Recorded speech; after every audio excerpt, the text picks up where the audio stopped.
entrepreneur, has rightly said that entrepreneurship is not only a mindset, it is a skill set. So developing knowledge on entrepreneurship needs not make person an entrepreneur, but it will definitely nurture an enterprising mindset which leads one towards excellence. Similarly, entrepreneurship is not confined to economic activities and creation of startups. It embraces other areas of life like stimulating students to think creatively and aspiringly. So imparting awareness, knowledge, and for providing best learning insights to academic fraternity, Academic Staff College of Amity University, Haryana would like to extend a very warm welcome to one and all present here for this 5 days capacity enhancement training workshop on the topic, which is so relevant in today's life. That is, role of teachers in fostering entrepreneur skills in students for New India. We are extremely grateful and honored to have amongst us Mr. Manish Prabhat, Ambassador of the Republic of India to Uzbekistan, Professor Patnaik, Pro Vice Chancellor, Delhi Skill and Entrepreneurial University, Dr. Victoria, Head of International Corporation at British Management University, Tashkent. We are also honored to have with us Honorable Vice Chancellor, Amity University, Haryana, Professor P.B. Sharma, Deputy Pro Vice Chancellor, Professor Vikas Madhukar, Amity University, Haryana. We are also welcome the distinguished speakers for the 5 days program and our respected deans, directors, HODs, staff heads from Amity University, Gurugram, who have joined us today for the inaugural session to grace the occasion. We are very pleased and happy to welcome all our valued participants who have enrolled with us today for this capacity enhancement training workshop. A very warm welcome to you all. As a customary practice at Amity University of offering prayers to Ma Saraswati on all the auspicious occasions, let us begin this event with the lamp lighting ceremony. Goddess Saraswati is the symbol of knowledge, nature, wisdom, music, and art. May the divine power blesses us all. May I request Sandeep to kindly play the lamp lighting video? Shubham kurutvam kalyanam arogyam dhana sampadah. Shubham kurutvam kalyanam arogyam dhana sampadah. Shatru buddhi vinashaya deepajyotir namostute. Deepajyotir namostute. Shubham kurutvam kalyanam आरोग्यं धनसम्पदः शुभं कुरुत्वं कल्याणं आरोग्यं धनसम्पदः.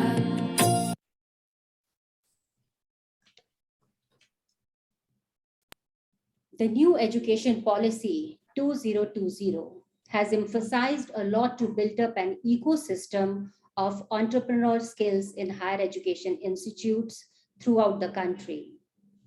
Although the higher education institutes are imparting their positive role in developing entrepreneurial intention among potential aspirants, but teachers' entrepreneurial competencies and a positive attitude towards entrepreneurship must be the prerequisite for enhancing entrepreneurial learning among the students. Hence, teachers plays an important role in promoting the development of students' entrepreneurial competencies. Therefore, the teachers must be equipped with the right kind of knowledge, skills, and attitudes to enable to inculcate innovative curriculum, modern andragogical skills, and learning environment. Hence, this training workshop is designed to train and develop professionals' mindset among teachers so that they can act as a resource persons in guiding and motivating young individuals to take up entrepreneurship as a career. The objective of this program is to develop teachers with an entrepreneur and professional mindset, to develop effective ecosystem for entrepreneurship in higher education institutes, and to equip teachers with skills and knowledge that are essentials for inculcating entrepreneur values in students and guiding and monitoring their progress towards entrepreneur career. Our respected speakers for the capacity enhancement training workshops are eminent personalities and are from various renowned universities and organizations. We are so grateful that many of them have joined today for this inaugural session. I can see Dr. Shri Parna B. Baruhu. I can see Dr. Sanjeev Chaturvedi, Professor Shri Nivas, Dr. Sachin Modgil. Thank you so much for joining us today. We are very happy to have 100 plus participants, including academic directors, HODs, faculty members, and research scholars, principals, vice principals from various universities, colleges, and institutes from multidisciplinary department from India and across India as well. I would like to name the universities and colleges and institutes who are participating in this program today. KR Mangalam University, Haryana, SNDT Women's University, Pune, Nagaland University, Punjab University, Himachal Pradesh University, SGT University, Gurugram, MDU University, Rohtak, Kashmir University, the ICFAI University, Sikkim, Mahatma Gandhi University, Kerala, Kalinga University, Chhattisgarh, Don Bosco University, Assam, Kalindi College, University of Delhi, Satyug Darshan Institute of Engineering and Technology, Delhi, Hindustan College of Arts and Science, Tamil Nadu, St. John Medical College, Bangalore, Kohima College, Nagaland, University of Technology and Applied Sciences, Kerala, BK Birla College, Maharashtra, Indira College of Commerce and Science, Maharashtra, Banasthali Vidyapeeth, Rajasthan, Siliguri Mahila Mahavidyalaya, West Bengal, Shri Ram Institute of Teacher Education, Dwarka, New Delhi, Vidya Shiksha Parishak Mandal College of Education, Maharashtra, Maharani Lakshmi Annamalai College for Women, Karnataka, Bhagwan Shri Krishna College of Education, Maharashtra, Career Point University, Himachal Pradesh, College of Teacher Education, Kerala, Kasturi Ram College, Delhi, the Trained Nurses Association of India, Delhi, Geeta Ratan Institute of Advanced Studies, Harsh Vidya Mandir PG College, Haridwar, Sant Daneshwar Mahavidyalaya, Aurangabad, Department of School Education, Haryana, Amity University, Jharkhand, Amity University, Noida, Amity University, Lucknow, Amity University, Kolkata, Amity University, Gurugram, Amity University, Madhya Pradesh, Amity International School 46, Gurugram. We are happy that we have participants from international too, from Explore Educational Institute LLC, Dubai, United Arab Emirates, and Dhofar University, Oman. Thank you and welcome once again to all the participants. We are so confident that after completion of this training workshop, each participant will become more confident in developing professional mindsets, skills, and knowledge that are essential for inculcating entrepreneur values in students and guiding and monitoring their progress towards entrepreneur career. We are extremely honored to have amongst us our inspirational leader, Honorable Vice Chancellor, Professor P.B. Sharma, who has been the founder Vice Chancellor of Delhi Technological University and Rajiv Gandhi Technological University, and also past President of Association of Indian University. Professor Sharma has made significant contribution to the advancement of frontiers of knowledge in the area of science and technology. Professor Sharma is a man of vision, known for his relentless pursuit of relevant-driven excellence and for the promotion of world quality education, research, innovation, and entrepreneurship. May I have a pleasure of inviting Honorable Vice Chancellor Professor P.B. Sharma to kindly give welcome address, sir. Thank you, and over to you, sir. Thank you so much indeed, Dr. Sanjana. I'm truly delighted to be with you at this very important program which you have put together, along with Dr. Sanjeev Chaturvedi ji, who had been a great friend and support in putting together programs of such great relevance in the area of entrepreneurship at our university. And I extend a very warm welcome to all our distinguished guests who have been so kind to spare their highly valuable time for us, especially the Honorable Chief Guest, Sri Rakesh Agarwal ji. Rajesh Agarwal ji, we are so much delighted for your patronage and support to a program so important. And we look towards you for your words of wisdom in driving the agenda of creating enterprising skills, not only among the students, but also among the teachers of the university. We are also truly delighted that His Excellency, the Ambassador of India in Uzbekistan, uh, Sri Manish Prabhatji, has been very kind to be the guest of honor at today's inaugural function. And we are also truly delighted to have our own distinguished Pro Vice Chancellor from Delhi Skill and Entrepreneurship University, Professor Dr. Snigdha Patnaik ji, and also so happy to have Dr. Victoria Levinska, the head of international collaboration from British Management University of Uzbekistan, and our own heads of the institution, deans of the faculty, and very many participants. And I was truly delighted to note that not only you have covered the whole of India, you have been able to attract a few participants from Oman as well as from Dubai for this program. Ladies and gentlemen, you must be wondering how it is that at short notice a program like this has been organized with the patronage of Ministry of Skill Development, Skill and Entrepreneurship Development of Government of India, with the support of Dr. Sanjeev Chaturvedi ji and our Honorable Excellency Mr. Manish Prabhat, that the whole of India, teachers from whole of India have volunteered to join such a program. Firstly, the program itself is very, very important to create the world of our dream.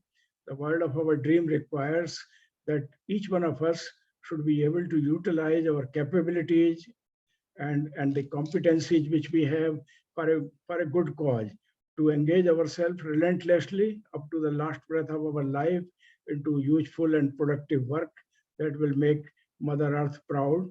But at the same time, our efforts should lead to creation of jobs for 6 billion plus people which we have on planet Mother Earth.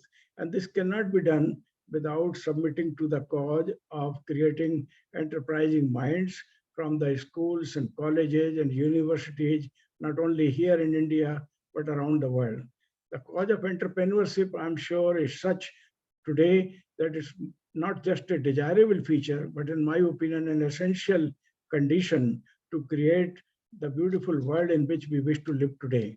We do not want to live in a world where the robots would do the job and we will sit at our home and watch television, or for that reason play piano on our mobile and participate in the social media. No, we want to create a world in which millions and millions of our people here in India and around the world are engaged seriously in pursuit of activity that is bringing tremendous amount of comfort, convenience, but also engaging people in productive activity so good for the mankind. And it is in this respect we have to look at the role of teachers in university. Teachers today are not here merely to impart the knowledge that already exists in the books of knowledge, or for that reason, the great reservoir that exists on the net today, because now the power of mind and power of connectivity has unleashed a new era of what we call the era of new age of knowledge and innovation. And therefore, the innovative power and innovative genius of the young people can only thrive provided the teachers are able to excite them in the classrooms, in the labs, in the research laboratories and centers, and also otherwise to utilize the knowledge and capabilities which we nurture in our student community to take it forward to the level of an enterprise or set up startups, in fact, in plenty. And this is a very important area. For a very long time, we have been looking at it from the point of view of exciting the imagination of our students. But I was very happy when Dr. Sanjana uh, took, took the courage to call this program for the role of teachers in fostering entrepreneurial skills.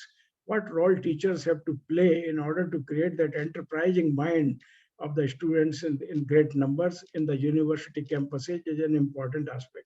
Let me take you back to almost 1985, 86, when I visited America for the first time, When I went to visit my friends in great universities in America, I found that each one of them was having more than one telephone on the table.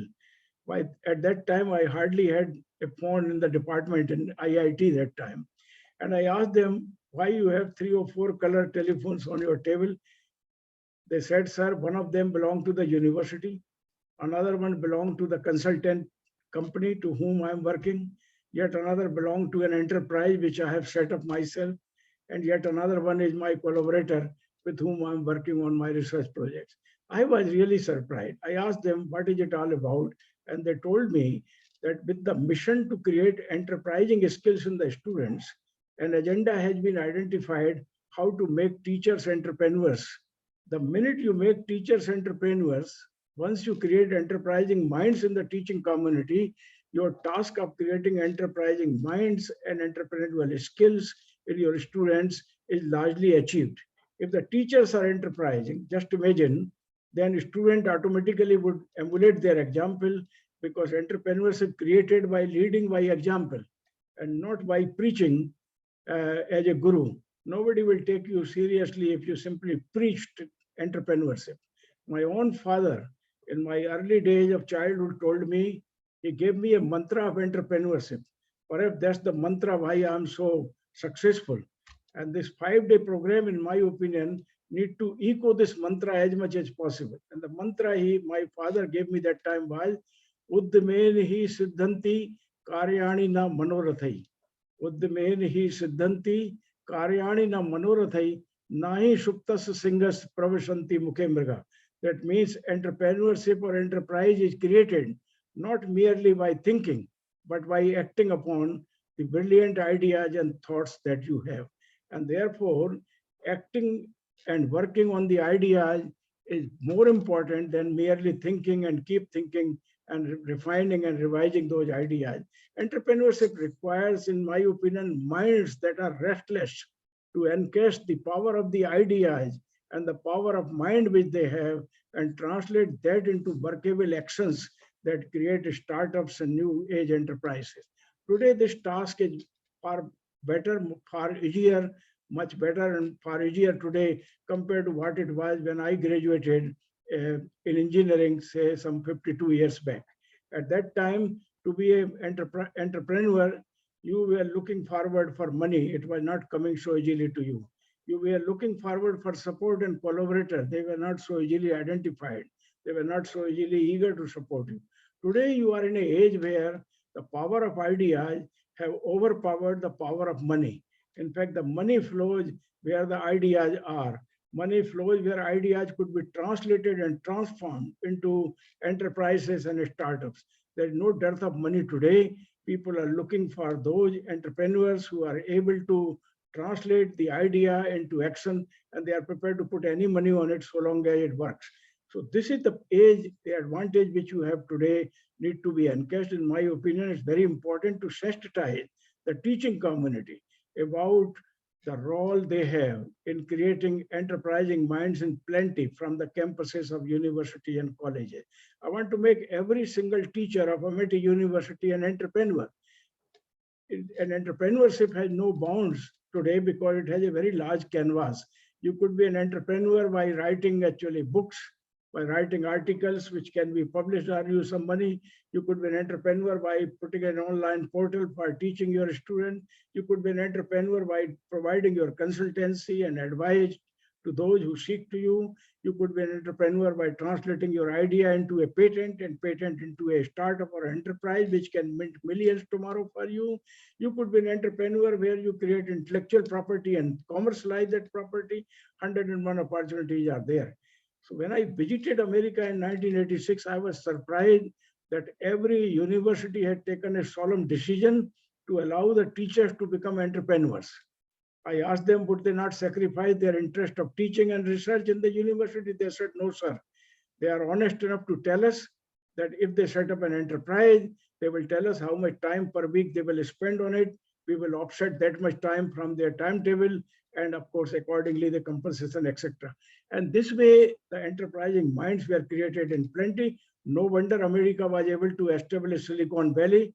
No wonder this percolated, the wave which went to Europe, and also it has come to India in very many ways here.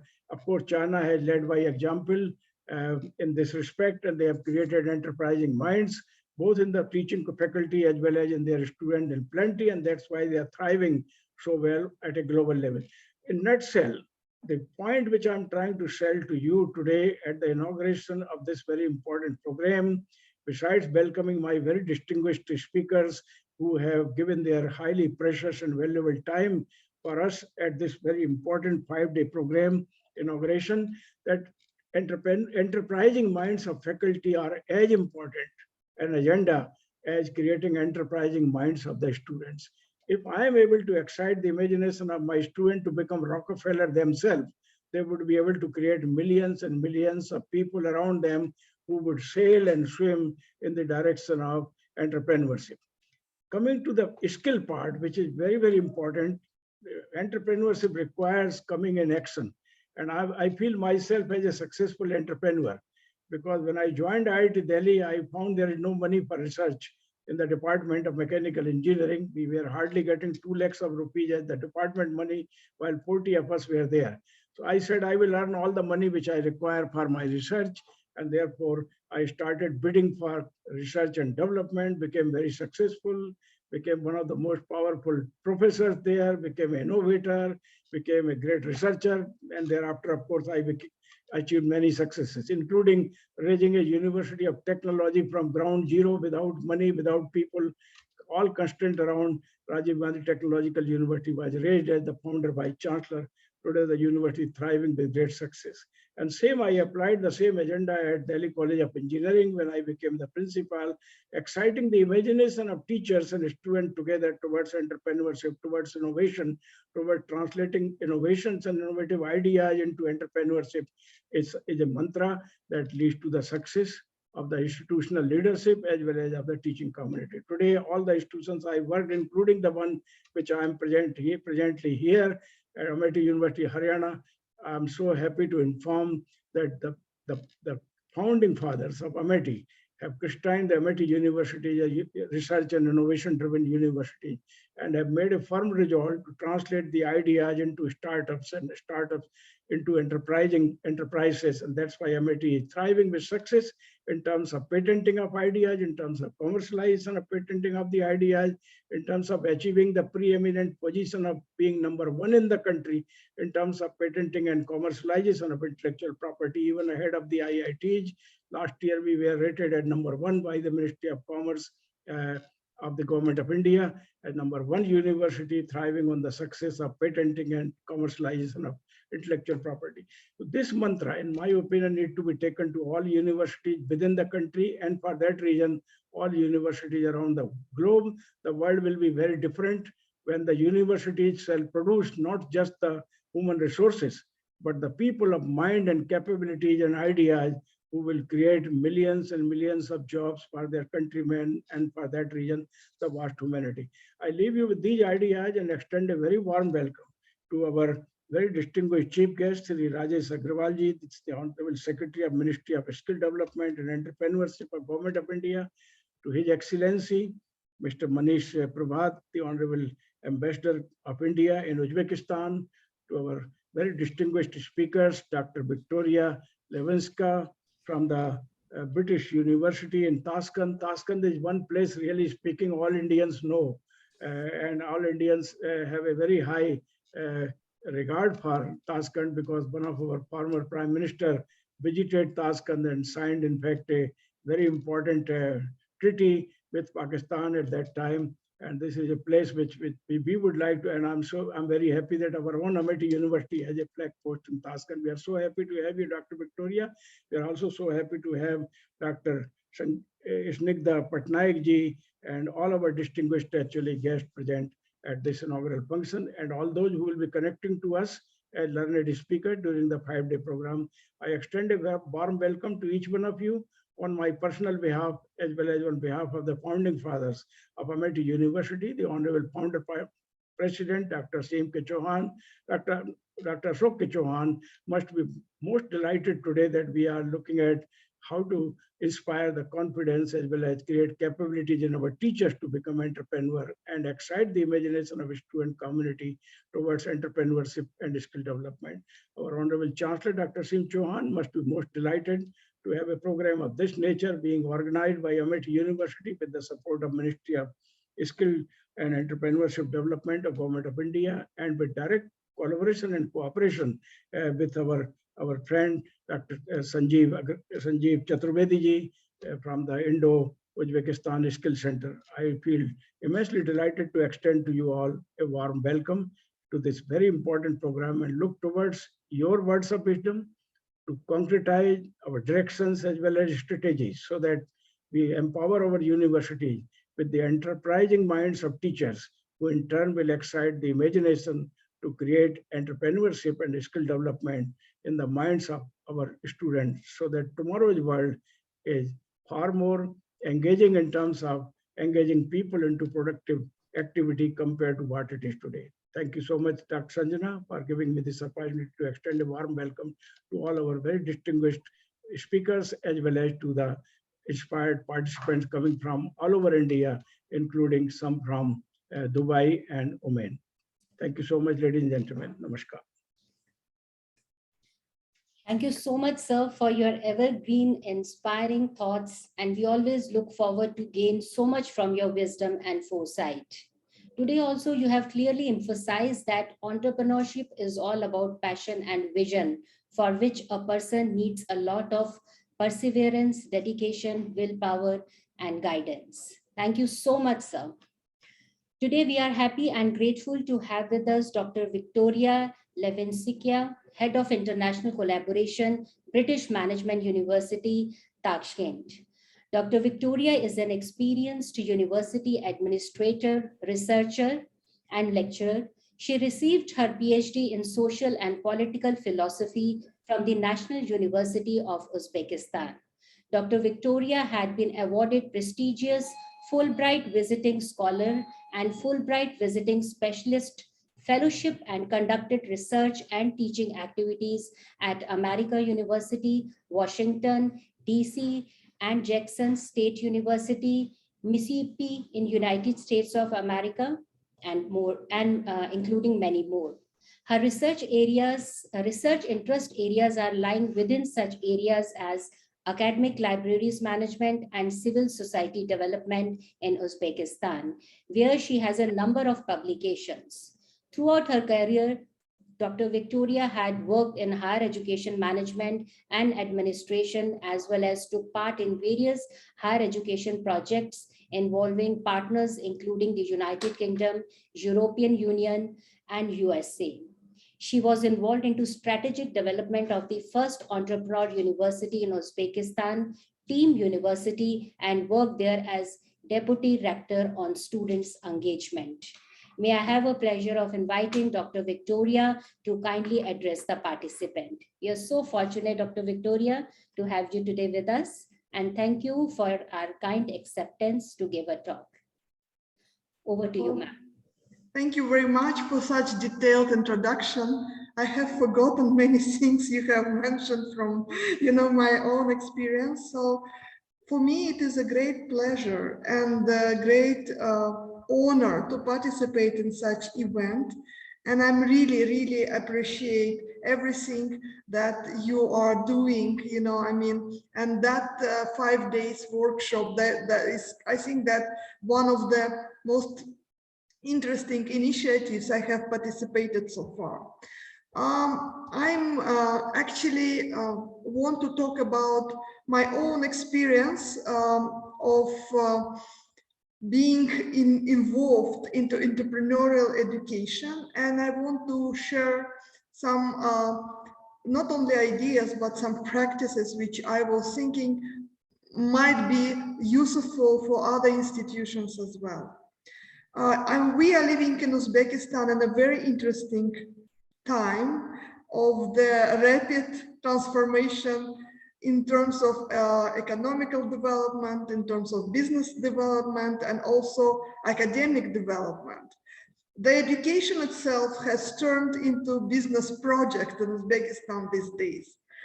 And there has been strong political pressure on Uzbek universities to motivate them to create stronger relations with the regional and national context, and in particular to contribute to the transition of society from wage-earned economy to entrepreneurial culture. And I was actually involved into inception of such kind of strategies. This tendency towards collaboration between outside actors and the universities in order to improve entrepreneurship education is relatively new for my country, although Amity University has been there already for several years with the same kind of agenda. But for academic staff who are teaching in conventional universities, it might be quite a serious challenge.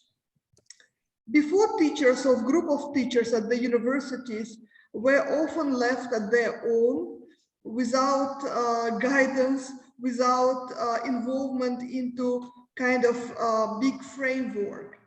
And they were also providing the entrepreneurship teaching and as well as teaching methods, but they were coming on their own with their own initiatives in this regard. Questions of didactics and pedagogy were thus primarily left for the individual university teachers to deal with. When we are decided that entrepreneurship agenda and entrepreneurship education has to be widespread throughout the whole country, we were thinking about what is the benchmark, what is the framework of the entrepreneurial education exists in the world. And I think for my country and for the region of Central Asia, this is a kind of primary goal now to create to establish an entrepreneurship and enterprise educational framework, which would be led by all institutions to some extent, which would provide quality standards for different institutions involved in this agenda. However, rising number of universities in Uzbekistan and establishing of the private sector in last 3 years. In last 3 years, there is a number of licenses which were given to private education establishments. Higher education establishments is already reached 100. Also, gives one more challenge to Uzbek universities about how to standardize the entrepreneurship curriculum and what should university use as a benchmark for all institutions working in this sector. And I think that this is the number one and the most urgent problem which we need to develop in my country. I want to talk about my own experience and I have been involved in different education projects which were aiming at startup initiatives, which were aiming at the strategy development of the universities. And I want to, share my experience about where and how we started. When we started, when we approached the project creating a new university, we started to ask ourselves following questions. What are the target groups, the goals and the content of entrepreneurship teaching at the universities? Didactic question for each of the entrepreneurship courses offered at the university. Because majority of our teachers, they are academics, we're always teaching in conventional universities with a highly academic curriculum, not entrepreneurship curriculum. Therefore, that question was need to be answered. Second question, what kind of teaching methods or pedagogical approaches are used in entrepreneurship teaching with respect to the portfolio of the courses or other study activities belongs to the university or study program? What kind of portfolio and teaching methods needs to be employed? it was quite a kind of important subject, because important question, because we started during the height of the pandemic. And well, I mean, apart that entrepreneurship curriculum was something new for us. We have to employ new teaching methodology in order to deliver this curriculum through online mode of education to students who never been experienced with higher educational establishments before. So it was kind of more serious challenge than to start normal academic year in offline mode. And the third questions we were actually asking, they were how's entrepreneurship education organized at the university, and how does it relate to the environment around the university? The general strategy that the university pursue with respect to the way it relates itself to entrepreneurial activities, to entrepreneurial society, which already exists in our country. So these are three questions were put in an inception stage, and they need to be answered. And the strategy which we were developing was based on answering those questions. And we had very heated debates, and we were actually approaching different frameworks existing in other countries. One of them is UK Enterprise and Entrepreneurship Education Framework. Because educational entrepreneurial paradigm differs significantly from traditional educational ways by adapting activities that trigger entrepreneurial competencies, learning by doing methods, service learning, and design thinking. It is essential to provide students with opportunities to develop their entrepreneurial and transferable skills through a wide range of not only in-curricular, but also extracurricular activities, which enable students to become engaged into all parts of university life and development. It is also putting serious pressure on university to provide students with adequate learning resource provision and vibrant learning environment.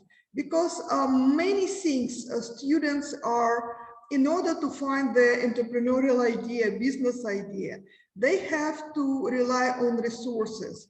And in many cases, it is resource-based education. Also, because this resource-based education is encouraging independent learning, entrepreneurial mindset, design thinking, stimulating experience. So in this case, teachers are becoming providing just guidance and providing some kind of pathway for the student to see how they are going through those pathways to their goal, to their business ideas. One more aspect which I want to emphasize, it is involvement of business society into course development. I think it is essential. So in order to keep in courses which you are developing for entrepreneurship, universities up to date and to know the demands of the current employers and the market of employers, you know. Therefore, involvement of the business society become really crucial. First of all, I think business society is needed to develop graduate attributes of their students. So the graduate attributes is a set of skills which every graduate of the university need to possess and need to present on the labor market. So usually we were developing those graduate attributes in other institutions I was working within the academic society. So we were coming for the academic council, we were looking through our courses, and we were come up with some kind of set of skills as graduate attributes.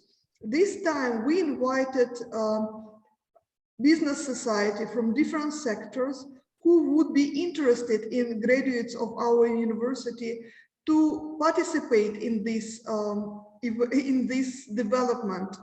And they have provided a lot of valuable insights about what kind of graduates they will employ, what kind of mindset they're supposed to have, what kind of skills they have to possess.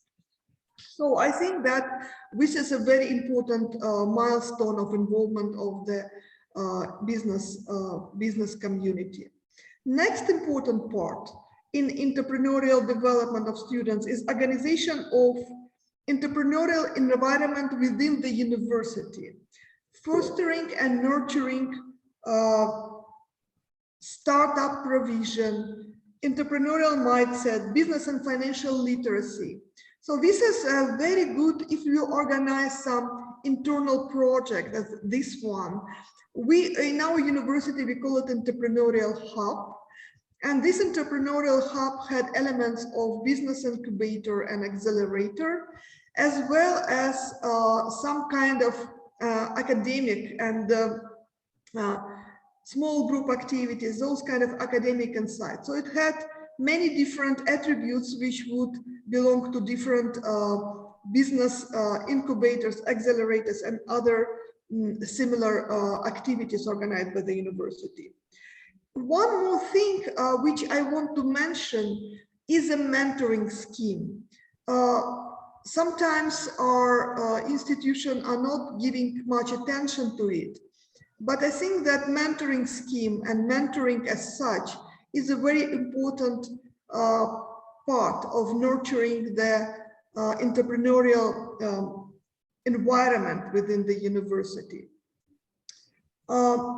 So, for example, mentors in my institution, they were recent graduates who were aware of student life, what kind of barriers, what kind of problems, what kind of, cons and pros does it have.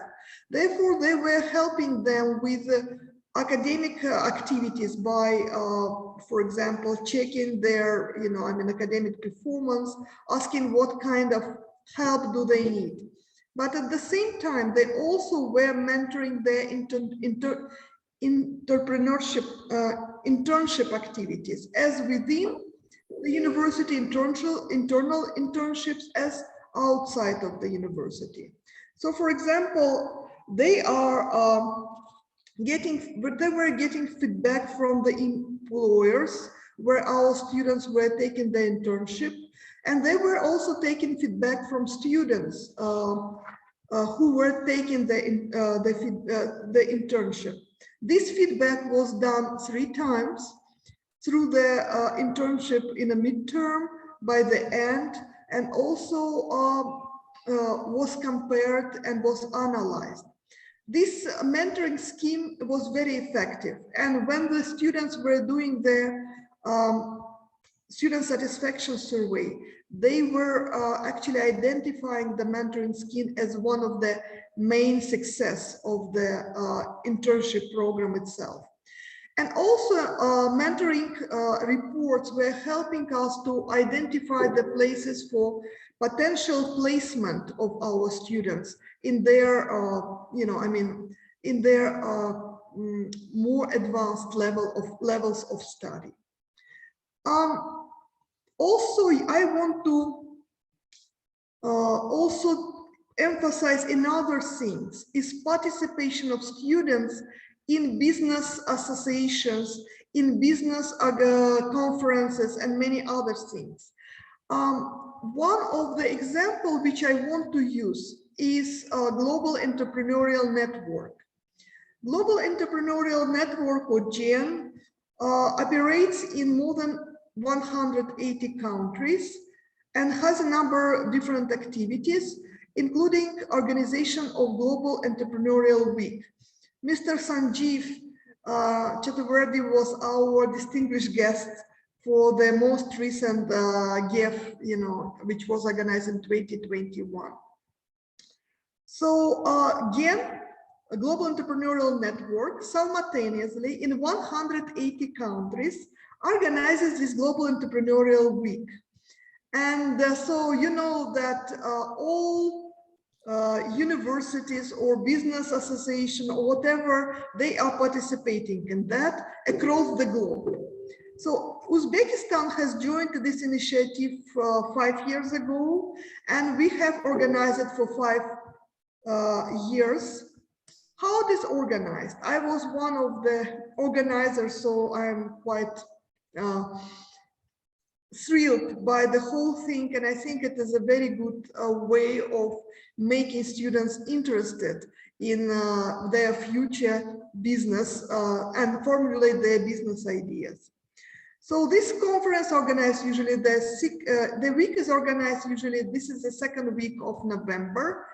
This year, it's going to be from 14th to 20th of November. During this week, people from various countries worldwide come together through local, national, and global events to create solutions for worldwide economic growth. Every year, GEN Global suggests to countries 4 priority areas, which could be used as a main theme for Global Entrepreneurial Week organizers. GIF, Global Entrepreneurial Week, has been organized in Uzbekistan the last 5 years, as I already said, and last 2 years, Team University were hosting this week. I want to talk about one of the weeks, just a little bit in more details. The last week was called Entrepreneurial Education from I to I, which means from idea to implementation. And education was taken one of the main priorities, by GEN, along with entrepreneurial ecosystem, politics, and inclusion. And for every day, we have particular topics which would be emphasized in every day of the week. For example, Monday, it's university as a part of the entrepreneurial ecosystem. Tuesday, the ideation workshop in digital environment. Wednesday is best practices in social inclusive entrepreneurship. Thursday, startup internationalization. Friday, linking ideas and sponsors. Why I'm talking about it? Because it is it's kind of very similar what we are doing together this week. So we have 5 weeks and we are gradually processing from one topic to another.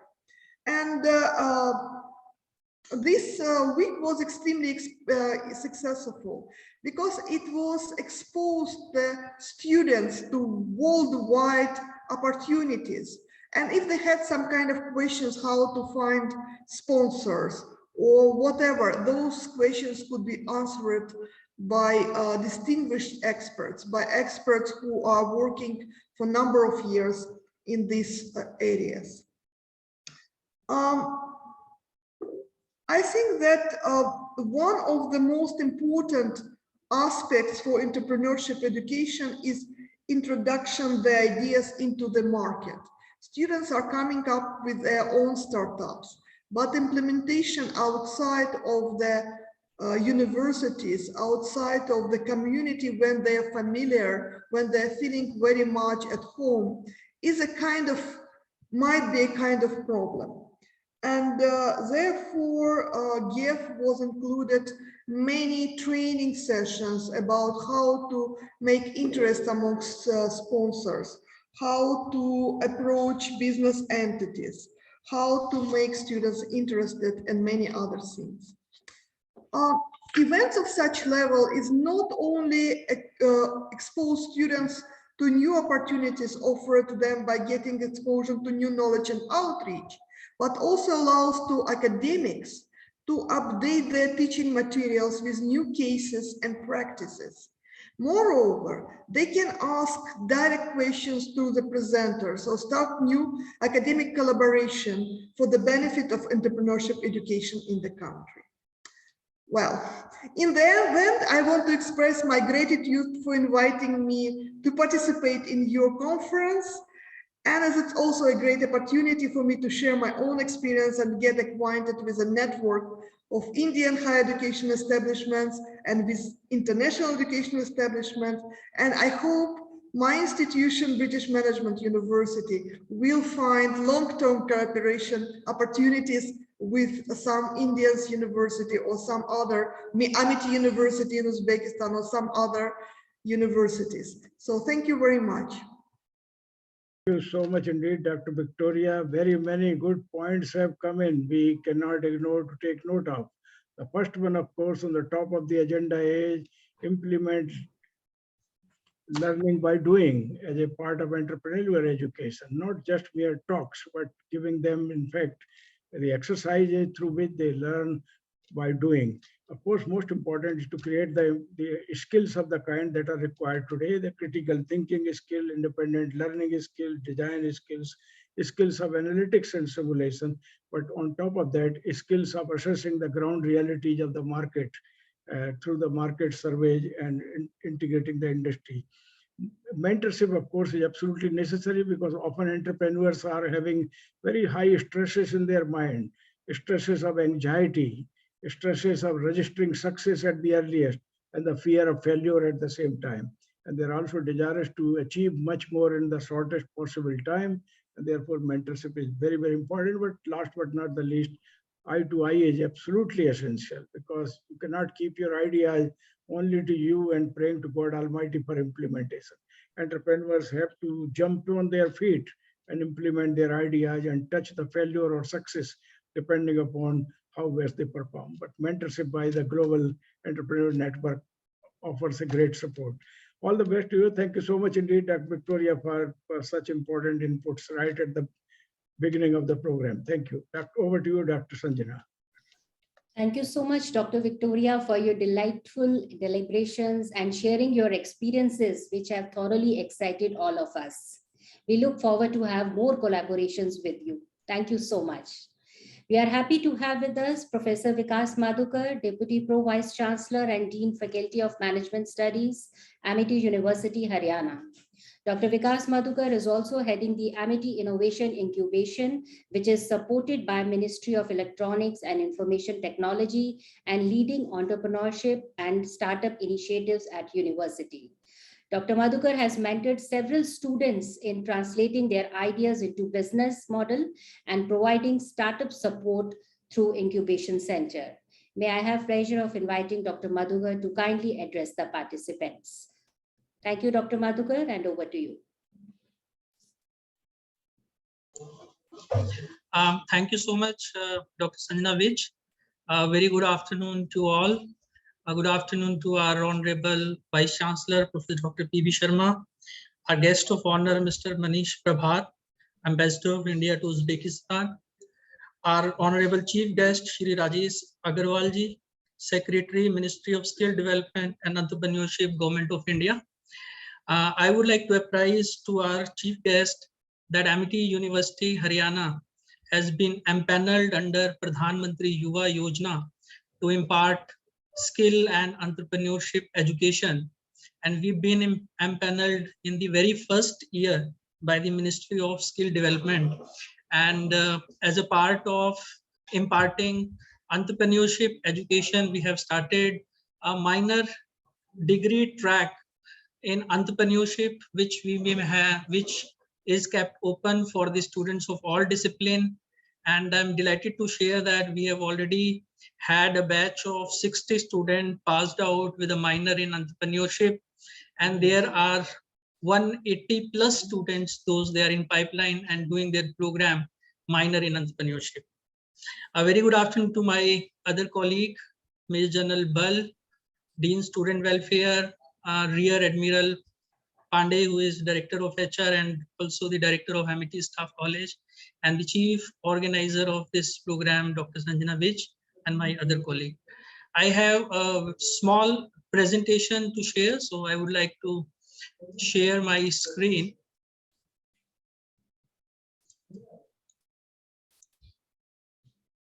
Right. See, when Government of India in 2016 launched its startup action plan, the government has given a due emphasis to industry, academia, partnership, and incubation. That was the key agenda of Startup India plan, and where the government has recognized that it is with the support of higher education institution, it is only with the support of universities across India that government can achieve its mission of entrepreneurship. Looking at the government agenda and vision of imparting entrepreneurship education to students in country, of course, the role of teacher is quite important. Our Honorable Vice Chancellor has very rightly mentioned, and we have a research also, those they say that if we really want to inculcate a culture of entrepreneurship in an institution, it is very important that we should have right kind of trainer and mentor. And it is not possible without having an entrepreneurial mindset of our teacher. We all know that the last 2 years were quite difficult, and we are passing through a difficult time where in last 2 years we have seen massive layoff and closure of businesses. Of course, there were many opportunities also, but at this difficult time, the entrepreneurship education has become more important. That's why, like vaccination is the key to global health recovery, so too is entrepreneurship the key to unlocking worldwide economic recovery.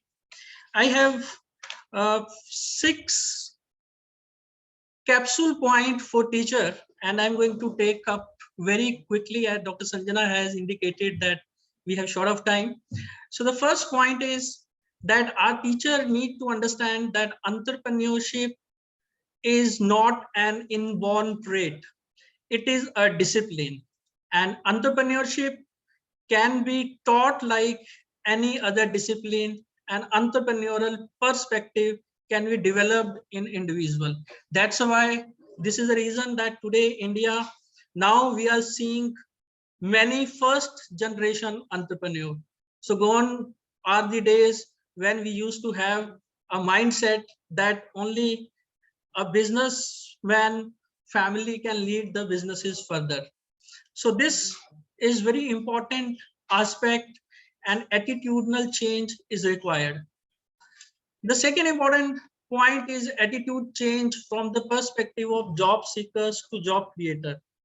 As a higher education institution, we are always committed to meet these student aspirations.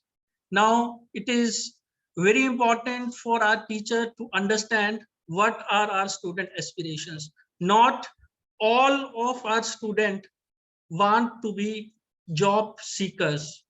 We have a set of students, those they really want to be job creator. So we need to spread the awareness among students about the value of entrepreneurship and role in career development or employability.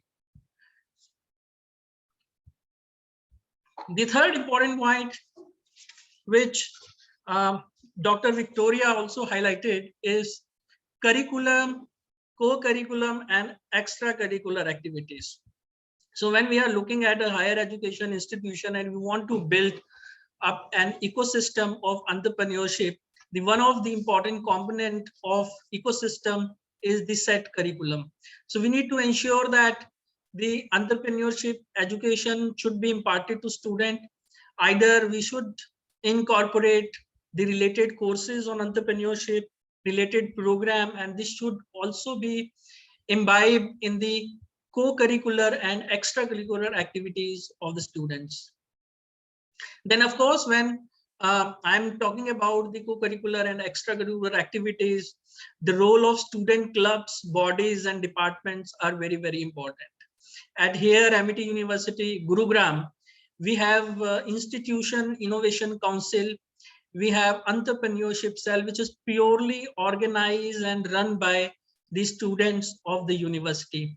And this cell is actually involved in organizing various activities related to entrepreneurship, creating an awareness, inspiring student, and ultimately creating a pipeline of business idea. Of course, Dr. Victoria has also talked about the pedagogical changes which are important. So it is not only the curriculum and courses, but it is important that what are the desirable learning outcome and how this learning outcome can be achieved. So the emphasis should be on interdisciplinary, cross-disciplinary learning using mentors, lab, case studies, games. So we need to replace the traditional lecture-based delivery to innovative teaching pedagogy. The last important point is tolerating and encouraging failure. Now I am coming across with many students. Those, of course, they have an intent to become an entrepreneur, but somehow they have a fear in their mind. What if they start and they fail? So it is very important and pertinent from the point of view of faculty member that the student should be mentors appropriately, where failures need to be elaborately discussed and debated, and they should learn that failure is a part of life. Moreover, when we are talking about the university ecosystem of entrepreneurship, we are particularly talking about incubation center, and now the government is quite actively promoting incubation center across different higher education institutions. So we should make them understand that incubation centers are there to support them. It is the idea which is important for them, and the seed capital will be provided by the incubation center. In that way, the loss associated with a failure become minimum. And moreover, today when we are talking about the tech-based venture, these tech-based venture, they do not need heavy investment or large amount of capital. So all these things should be taught to the students, they should be told, and they should be mentored. And I hope all these things have been incorporated in the program. I wish all the best to participant, and thank you. Thank you so much, Dr. Vikas Madhukar. The last line is very important. Success is part of life, but I would say success is part of, sorry, failure is part of life, but really failure is part of the success story of the entrepreneurs. And we need to convince our student community as well as teachers that don't have the fear of failure. Failure is part of the success. And I'm pretty sure things will go in that direction. Thank you so much for putting those capsules, so important for in exciting our imagination towards new layers of entrepreneurship. Thank you. Thank you so much, Dr. Vikas Madhukar, for your wonderful and fruitful presentation, which was highlighted attitude change from job seeker to job creation, emphasizing on co-curricular and curricular activities, pedagogical changes, and tolerating and encouraging failures. Thank you so much. Now we are extremely delighted to have with us Professor Dr. Snigdha Patnaik, Pro Vice Chancellor, Delhi Skill and Entrepreneur University. Professor Snigdha Patnaik is an academician, consultant, and trainer who has done extensive work in the area of human resource management and behavioral science. Professor Patnaik domains of expertise include managerial excellence, personal effectiveness and growth, women's leadership, organizational development, team building, learning and development. Professor Snigdha Patnaik has been professor in HRM and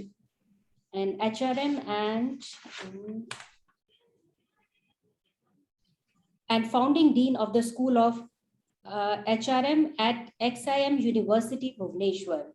Professor Patnaik had authored several papers in the area of performance management, appreciative inquiry, work-life integration, etc., and a book on performance management.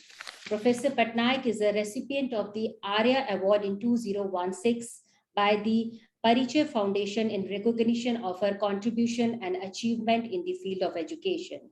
She has worked with clients across diverse sectors. Some of them are Defense Research and Development Organization of Government of India, Infosys Technologies, Caterpillar Limited, Idea Cellular Limited, Kavyala Education Foundation, Coca-Cola Limited, and Odisha Electricity Regulatory Commission.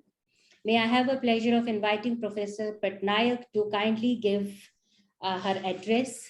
Thank you so much, ma'am, for being here today, and we are just waiting to listen to us. Over to you, ma'am. Thank you, Dr. Sanjana. Thank you for inviting me for this particular occasion. Good afternoon to everybody. Professor Sharma, respected Vice Chancellor of Amity University, my co-panelists who are here, eminent guests, academicians, and all my colleagues who are in the academic field, who are here to participate in this workshop. Good afternoon to all of you. It's really a pleasure to be here. It's a pleasure to be part of a community, of a forum where we are talking about something that is so important. As panelists who have spoken before me have spoken about the importance of entrepreneurship and the importance of entrepreneurial education. In terms of entrepreneurship, India is one of the really forthcoming countries. The Economic Survey 2022 has ranked India as the third largest startup ecosystem in the world. In 2021-22, there were about 14,000 new startups that were registered in India. So we are just behind US and China in terms of the startup ecosystem. We are also a country where, and this is really this growth that has happened in a huge way, because if one looks at the figures for 2016-17, there were only 733 startups. So we've really shot, we've become double of what we were. So the number of startups have increased tremendously. That has happened. However, what is also a reality is that if we look at success rates and failure rates of startups, then statistics show that about 90% of startups fail. That even when there are venture capital-backed startups, 75% of that fail. Only about 40% of startups actually turn a profit. And that in India, most of the startups today work in the IT domain. And again, about 63% of startups fail related to information systems. So that is one part of the story. And therefore, I think it really connects with what we are talking about in this particular program, and connects in a very deep way. Because unless we are able to develop entrepreneurs among our students, unless we are able to ensure that students who come out of our educational system come out with an entrepreneurial mindset, startups will continue to fail. And so that is where I see the role of Amity University in having organized a program like this as really, really important and vital. There are, at Delhi Skill and Entrepreneurship University, we have, because entrepreneurship is a part of our founding itself, we have tried to see, we've had a lot of discussions, debates about how do we ensure that our students develop something which we call an entrepreneurial mindset. And as Dr. Victoria was saying, that, and I echo what she said, that there has to be, in developing the curriculum itself, there have to be industry partnerships.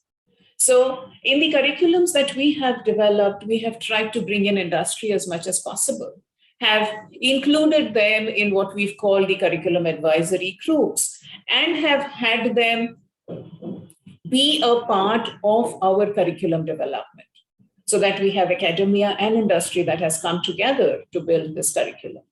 We have also tried to, in a lot of the courses that we have tried to ensure that students develop ways in which they can become entrepreneurs.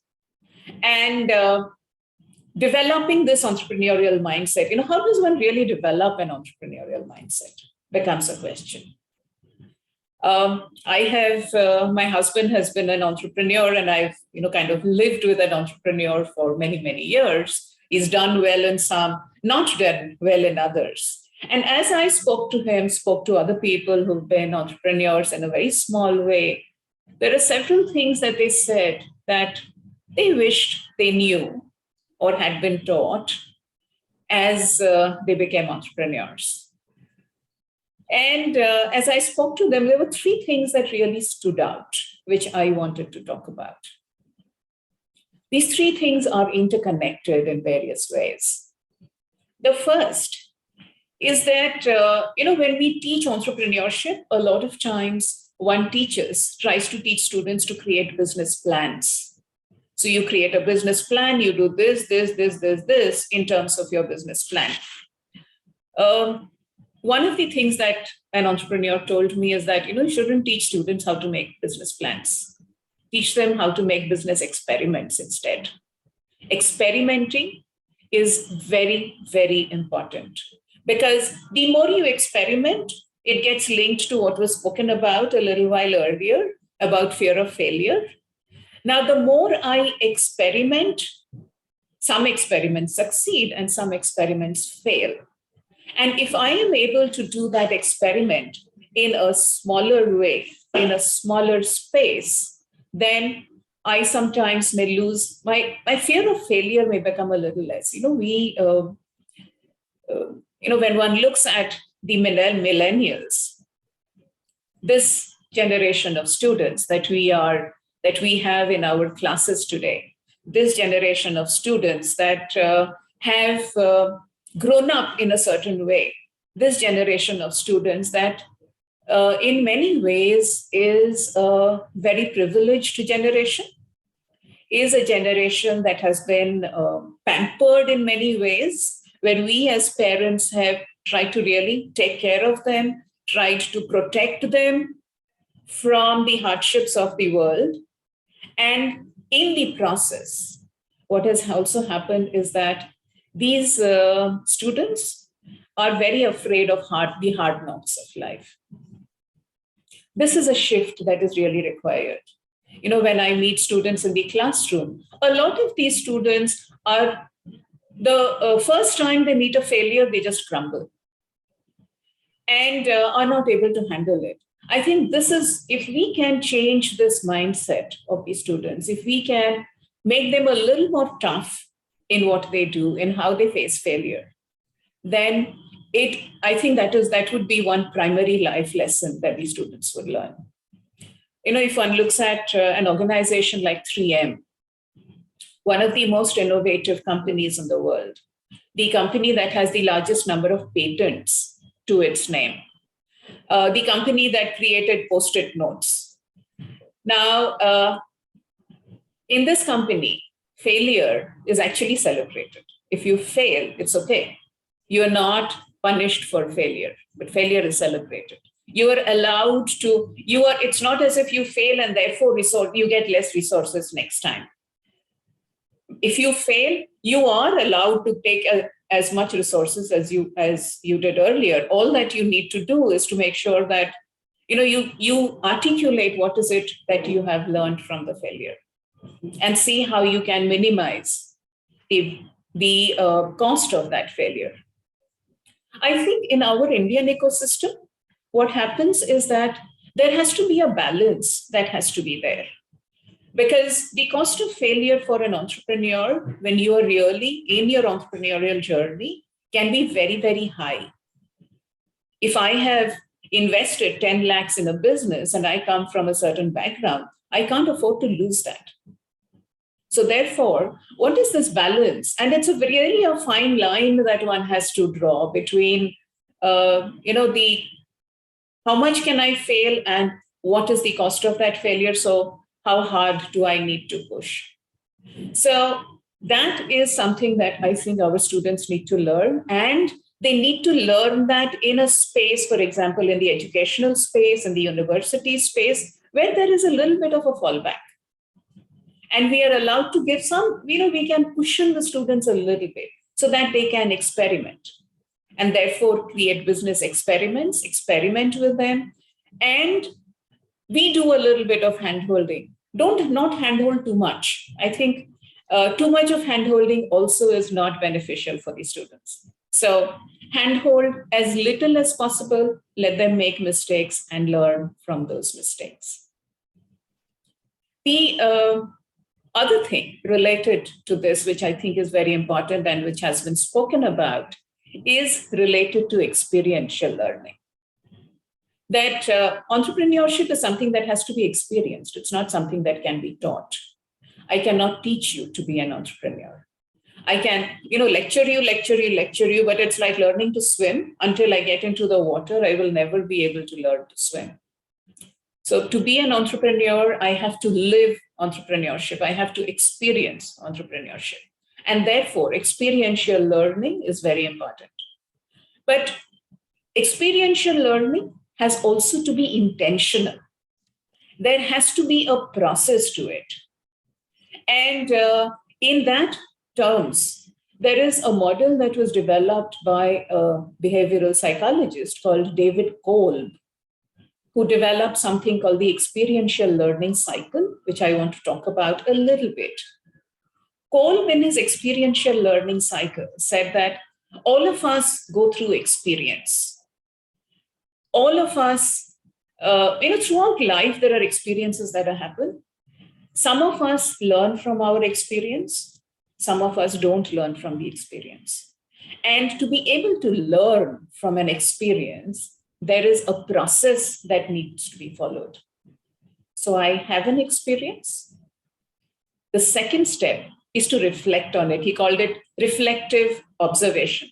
He said, once I have an experience, I must reflect on that experience, think about the experience, what really happened here. Based on my reflection, the third step is abstract conceptualization. So I conceptualize, I generalize, I look for patterns. I look at what is it that has happened in the past that may be similar? What is it that I have heard that may be similar? Is there a generalization possible? Is there some kind of a pattern that emerges? And based on that conceptualization, I move to the fourth level, which is active experimentation. I experiment with doing something different. I experiment with doing something in a different way, in a new way, which leads me to another concrete experience, and the experiential learning cycle continues. What I have found with a number of entrepreneurs that I've spoken to is that they move between the experience and the experimentation. So they just keep moving, so they will have an experience, they'll find that it doesn't work, they'll immediately experiment with doing something new without really reflecting on it and thinking about it enough. I think in entrepreneurship, education, what is extremely important is to build in that whole process of reflection so that students really learn, really benefit from the experience that they have gone through. It is only then that the learning cycle gets completed. What also happens in the process is as students go through this cycle, and I have seen this happen with students, that as they go through different parts of the cycle, different students will figure out that, I prefer to learn by, say, for example, observation. I prefer to learn by conceptualization. I prefer to learn by experimenting. And the student itself, himself or herself, will then be able to say, if this is something that I need to do more of. Or maybe I am somebody who likes to observe, stand back and observe and reflect and, generalize. And maybe entrepreneurship is not really the space for me. So there is a little bit of self-selection that also happens in the process. So building in, projectizing the entrepreneurship education, making it as project-based as possible, and building in enough reflection into the projects is something that is really, really important for entrepreneurship education. And if one is able to do that in building up an entrepreneurial curriculum and building up a curriculum for entrepreneurship, then I think we would be able to have more entrepreneurs who are successful entrepreneurs, who are able to face failure and say that, and still be able to persist and say, nahi, but mere ko to karna hai. And I have to go ahead with this, and I have to do this, and to persist and keep on and keep on and keep on. Because finally, to be successful, all of us know, we've seen this through life, that you are successful only when you persist. So underlining persistence, underlining that failure is not fatal, and underlining that reflection is important are, I think, three things that one has to do in teaching entrepreneurship. That is all from my side. Thank you. Thank you very much for this opportunity, and wish you all the very best for the program. Thank you so much, Dr. Patnaik. What you said is absolutely right. We need to be very careful while imparting entrepreneurial education. But on top of the agenda is to share as much success stories as possible, to excite the imagination of the young minds, inspire them to think of entrepreneurship not merely as a pursuit, but as a passion and career. And I'm sure we'll be able to create mass movement for entrepreneurship. Whether we know it or not, India was the golden eagle of the world when all Indians were enterprising. Nobody was seeking job from anywhere. I was born in a village where nobody was unemployed. Rather, seeking job in a city was considered in those days a bad thing. They will think that maybe you have gone bankrupt, that's why you are going to serve to somebody. So we have to think of India of tomorrow, where millions and millions of youngsters are drawn towards entrepreneurship. And we need to go beyond IT. Of course, we need to think of energy entrepreneurship. We need to think of water entrepreneurship.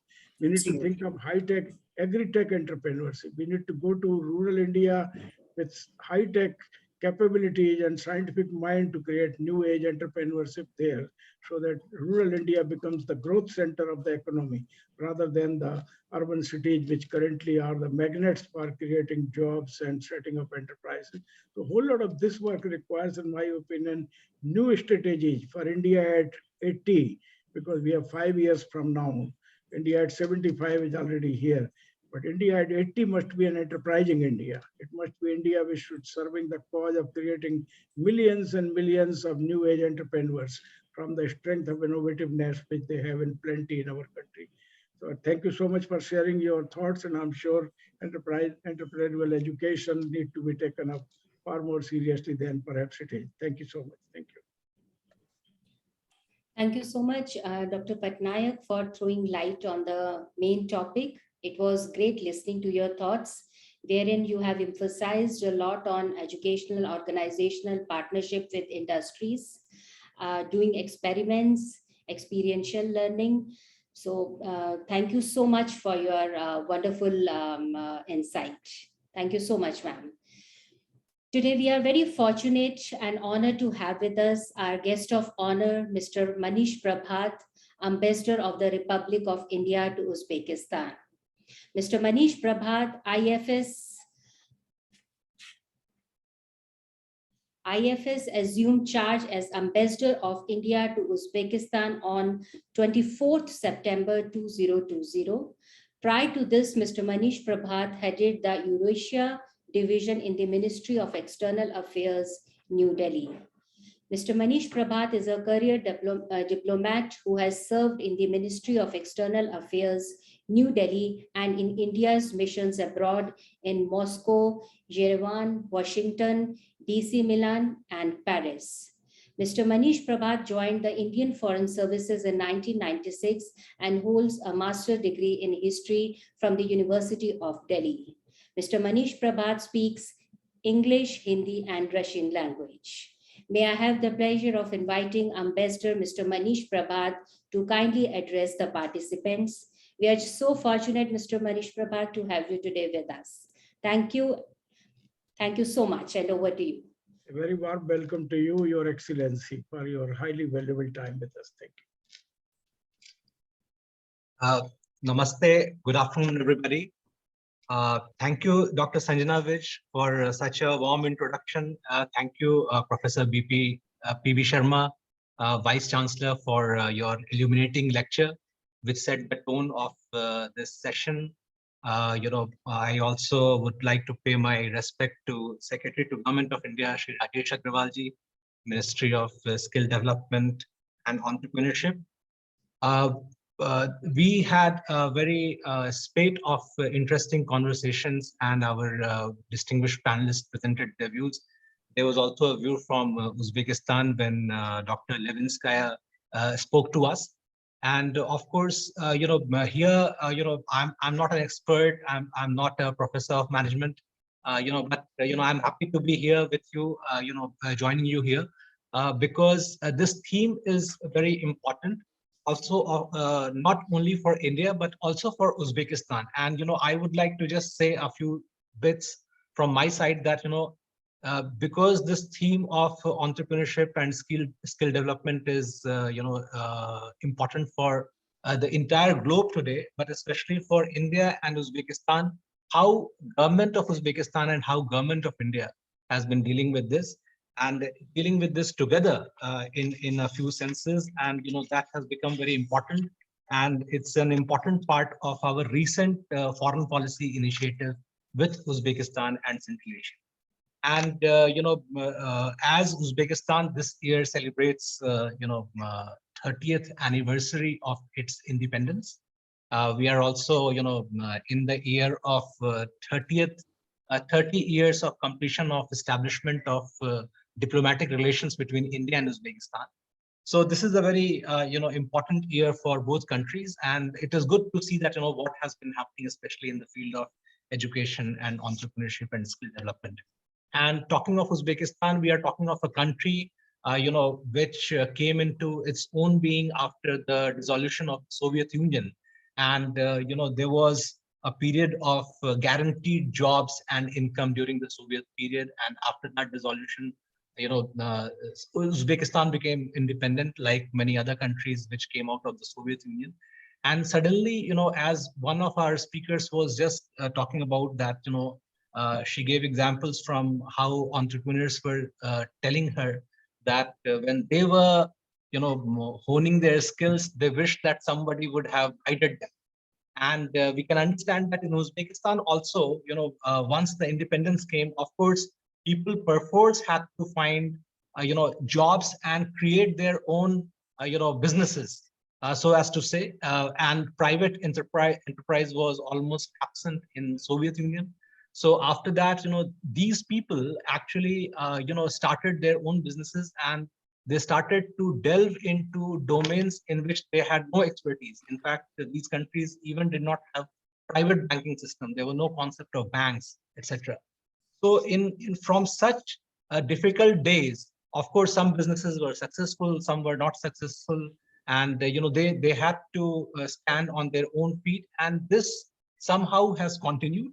Of course, the point here is that entrepreneurship is present inherently in our nature if we apply our minds to it. Sometimes the circumstances would force you to become entrepreneur, and then at that point of time, if you have good teachers along with you to guide you on the right path, you cannot ask for more, and that would be very good. Similarly, there was also this question of coming out of the mindset of seeking jobs and becoming entrepreneurs, which is correct. But here in Uzbekistan, of course, when I interact with business and sometimes foreign investors also, our Indian entrepreneurs also who have been, establishing, factories here or any kind of business enterprise, they also say that, they find it difficult sometimes to get right kind of resource persons or skilled persons to work in their enterprise. So of course, if you become a successful entrepreneur, you need also a workforce to support your enterprise. So, that is also important to acquire the right kinds of skills, even if you are just providing services and if you are in service industry, even if you are not an entrepreneur yourself. So, in this context, actually, what I would like to say that, uh, this field of higher education has become very important in terms of relations between India and Uzbekistan. Of course, you know that India has a certain push towards connecting with Central Asia again.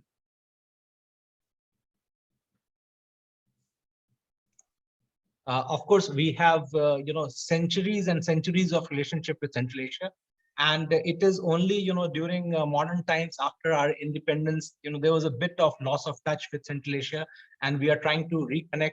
Uzbekistan is an important part of Central Asia. So when I talk of Uzbekistan, it is also probably true of entire Central Asia, because all these 5 Central Asian countries have similar origins and similar paths of development. But especially sitting in Uzbekistan, I can bring the view from Uzbekistan. What we call the nature of partnership between India and Uzbekistan, we call it strategic partnership, and which would mean that we are trying to have our multifaceted relations in as many fields as possible, be it political consultations, economic, trade, investment, education, culture, humanitarian relationship, and the list goes on. So, education, of course, is very important because, as Uzbekistan realizes that, it's, given the profile of Uzbekistan, that it is the largest by population country in this region. Uzbekistan has a population of 35 million, and 70% of its or 65% of its people are under 30 years of age. So you can understand that the youth of Uzbekistan, there are there's quite a number of it, and the youth would like to have opportunities in their life, and they need the right kind of education, higher education, skills, and everything. So when the current president of Uzbekistan, President His Excellency Mr. Shavkat Mirziyoyev, realized that, of course, he has put Uzbekistan on the path of reforms and development. Of course, I mean that he realized that Uzbekistan geographically also it's a landlocked country. To have more opportunities, Uzbekistan really needs to open up, connect with the entire world, and learn from the practices being adopted outside. Open its economy for foreign investment, bring the best practices to Uzbekistan, open its banking, put currency reforms in process, domestic political reforms, electoral reforms, media reforms, and everything. So Uzbekistan today, after almost more than 5 years of reforms, promulgated by the current president, is a different kind of Uzbekistan, and it has really opened up. It seeks partnership, from the outside world, and in that, higher education is one important component. And because of this, when President Mirziyoyev came to Delhi in 2018 and had detailed discussions with our Prime Minister Shri Narendra Modi, he expressed wish that Indian universities should come and open campuses in Uzbekistan, because India is a beacon of learning, higher education, and given the the population of India, how India creates its opportunities for youth is very instructive also for Uzbekistan. So what we see that this relationship really blossomed, and today we have 3 Indian universities already operating in Uzbekistan, and several other Indian universities want to come to Uzbekistan, and Amity being one of them. It is already operating. Amity University of Uzbekistan is operating its campus in Tashkent, and I was very privileged to participate in Amity University Tashkent's convocation just a few days back, and interacting with its very student population. There's a 35-member Indian faculty residing in Tashkent, in Amity University Tashkent, and it was a very happy experience. So what comes out of India, in Uzbek thinking, the strength and the brand of India which resonates here is that India is good in information technology. There is a story that how India did very well in IT, especially, it created a lot of jobs in IT. Indian youth are talented. They went into IT services and they became good engineers, and they can even, tackle the problems of the IT and ICT world, throughout the globe. India is good for, training for training of various kinds of short-term, long-term, of resource persons. They can be sent to India. India has good education. India has good medical education. India has good medical doctors. Healthcare is good in India, and of course, in Uzbekistan, a lot of people go to India for medical. It's their medical needs, and of course, the soft power of India's culture is very, very, impressive. It is very much accepted. People know about the ancient and very vibrant culture of India, its diversity, and when you would be visiting Uzbekistan, you would be surprised to see that every other person knows about Raj Kapoor and would sing the songs of those times. So, you can understand that how much brand value that brings to India and the acceptance of India. And, given by this kind of, uh, you know, uh, uh, you know, uh, ready basis of friendship between India and Uzbekistan, it created a lot of opportunities for us to come into the field of higher education in Uzbekistan, of which, entrepreneurship and skill development are the, primary focus. Uh, we can, say that in the current policies of Uzbekistan, the government of Uzbekistan is very, interested in creating, IT education infrastructure in Uzbekistan. There's a there's a government program called Creating a Million Programmers in Uzbekistan, so as to make Uzbekistan self-sufficient in the field of IT and digitization. There is we had sensed this opportunity quite early, and I'm happy to say that right back in 2006, Government of India, created by its grant a center called Jawaharlal Nehru Center for Information Technology in a premier university in Uzbekistan, and that center still functions. Of course, it is taken over by Uzbekistan professors themselves, and they have been able to take the center forward. When Uzbekistan wanted to create its first information technology park, which was inaugurated in 2019, the government of Uzbekistan, by their own funds, went to India and brought an Indian expert from India. Of course, the government of India helped in identifying an expert, and one expert from Software Technology Parks of India was brought to Uzbekistan. And in 29, the first IT park of Uzbekistan was established with the technical guidance of an Indian expert. Today, there are more IT parks, and this expert keeps, advising and creating more IT parks in Uzbekistan.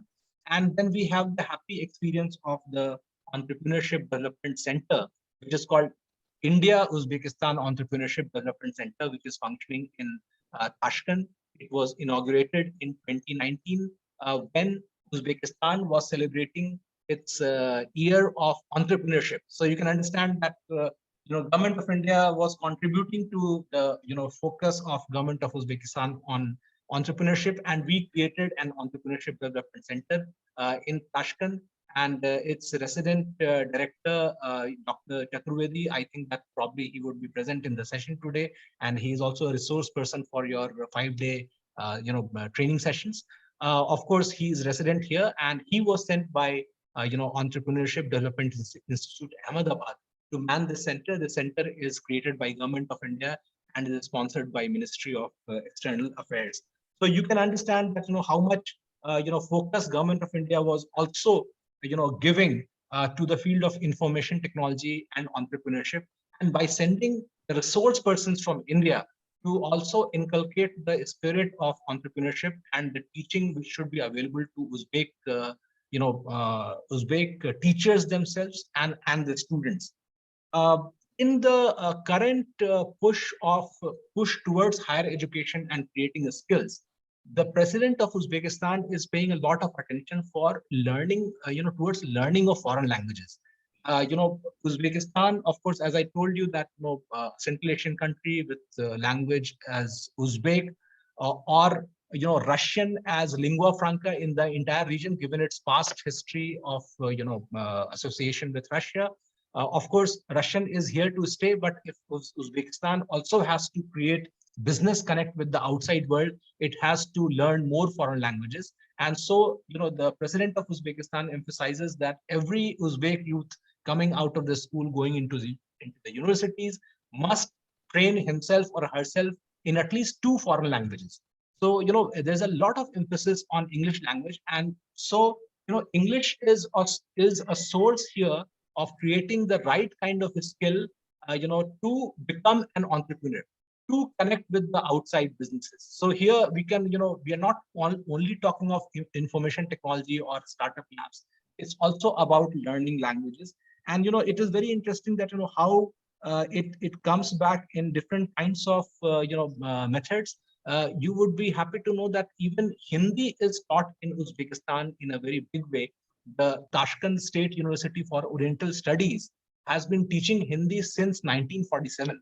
And there is a school in Tashkent, which is called Lal Bahadur Shastri School number 24, which has been teaching Hindi as exclusive foreign language to its school students. In fact, we have recently, updated their Hindi textbooks, and, about 500 or 600 Uzbek students are learning Hindi. And here Hindi also becomes a kind of, a good skill towards entrepreneurship, given that lot of business connections exist between India and Uzbekistan, and you need people who know Hindi. In fact, even, the popularity of Indian cinema and television serials in Uzbekistan also gives opportunity for people, who are conversant with Hindi. And of course, it goes to other kinds of things also. Tourism is one very, obvious example, that, and Uzbekistan is a country which has a lot of tourist potential and attracts tourism. So language skills are also very important. And given this, the Uzbekistan government has also created, something which is called presidential school system. So of course, the school education is widespread. Of course, there are schools everywhere, but they're also, what they're doing is that they're doing talent hunting, and they're bringing, talented children, a group of them, to a premier school in the region. In every region, there is one presidential school, which would, provide housing and, boarding and lodging to about 500, 600 students. They stay on campus from Monday to Friday. And since they are from the same region, on weekends, they're allowed to go home. And, so regions are, in terms of geography, it is possible to go home and come back. So, these people stay on the campus. They have, the best of teachers are recruited and brought here, and they are also teaching entrepreneurship to them. Of course, they have created good labs. As ambassadors, we have been taken to these schools for a tour, and we are very impressed with the way these students conducted themselves as school students. They appeared very confident. The sense of entrepreneurship was also inculcated in them, and, they speak about their dreams and plans, and, how they have been creating small projects in their labs, which are also shown to us, and they're given best of facilities. And, there's a lot of emphasis on media these days in Uzbekistan, and every school, almost every a good college also has media labs. So, you have your own radio stations inside school. You have your television studios. You are allowed to make, small programs, or sometimes even, put them and, give them to national media to be shown, etc. So students are given that kind of thing. I think that it is very important for today's age, when we are also, publicizing our own work. We participate in a program and put that on social media, and try to spread this information that, look here, how we were doing as an institution, or what I was doing. And these students are being taught this right from very beginning now. So I think that, this kind of communication, skills also help them in the long run. In Uzbekistan, we have created, as Government of India, with our grant, we are creating India study rooms in particular universities. So we have already created 12 India study rooms in 12 Uzbek universities. They are in different cities of Uzbekistan. We are providing Government of India's ITEC program training to Uzbek officials. ITEC is called the Indian Technical and Economic Cooperation Program, and this program is running, from 60s onwards. India, as a developing country, has been offering its own experience to other friendly developing countries. And under ITEC program, since the independence of Uzbekistan, more than 2,500 Uzbek officials have trained in India, in short-term programs or long-term programs. And these are various kinds of programs, from public administration to English language to labs to labor studies and everything, including Hindi. And because capacity building is very important, so with the help of the Indian Council for Cultural Relations, ICCR, Government of India offers a lot of scholarship to Uzbek students to come to India and study in different universities. So we are encouraging, MOUs to be signed between Indian universities and Uzbek universities. And all of you who are present here from the field of academia, you are welcome to think of institutional cooperation programs with Uzbek institutions here. There's a lot of demand and lot of requests to cooperate with India. Of course, there are other foreign partners also. There are US, British, European, Chinese, Korean universities also. But there's also there's a place for India, and what we provide is also very much appreciated. I would say that the success of Amity University Uzbekistan's programs was reflected in this way, that when I was participating in the convocation ceremony, in which I think those days that day more than 250 certificates were distributed, the director of the campus told me that all these 250 university students graduating from Amity already were picked up by companies. There was so much shortage of trained trained personnel, the right kind of personnel who would have English skills, who would have learned modern methods of accounting, any kind of professional field, be it IT or engineering, and who have the proper mindset to turn to whatever is told to them, that you need to deliver this. And all of them found good places by in companies.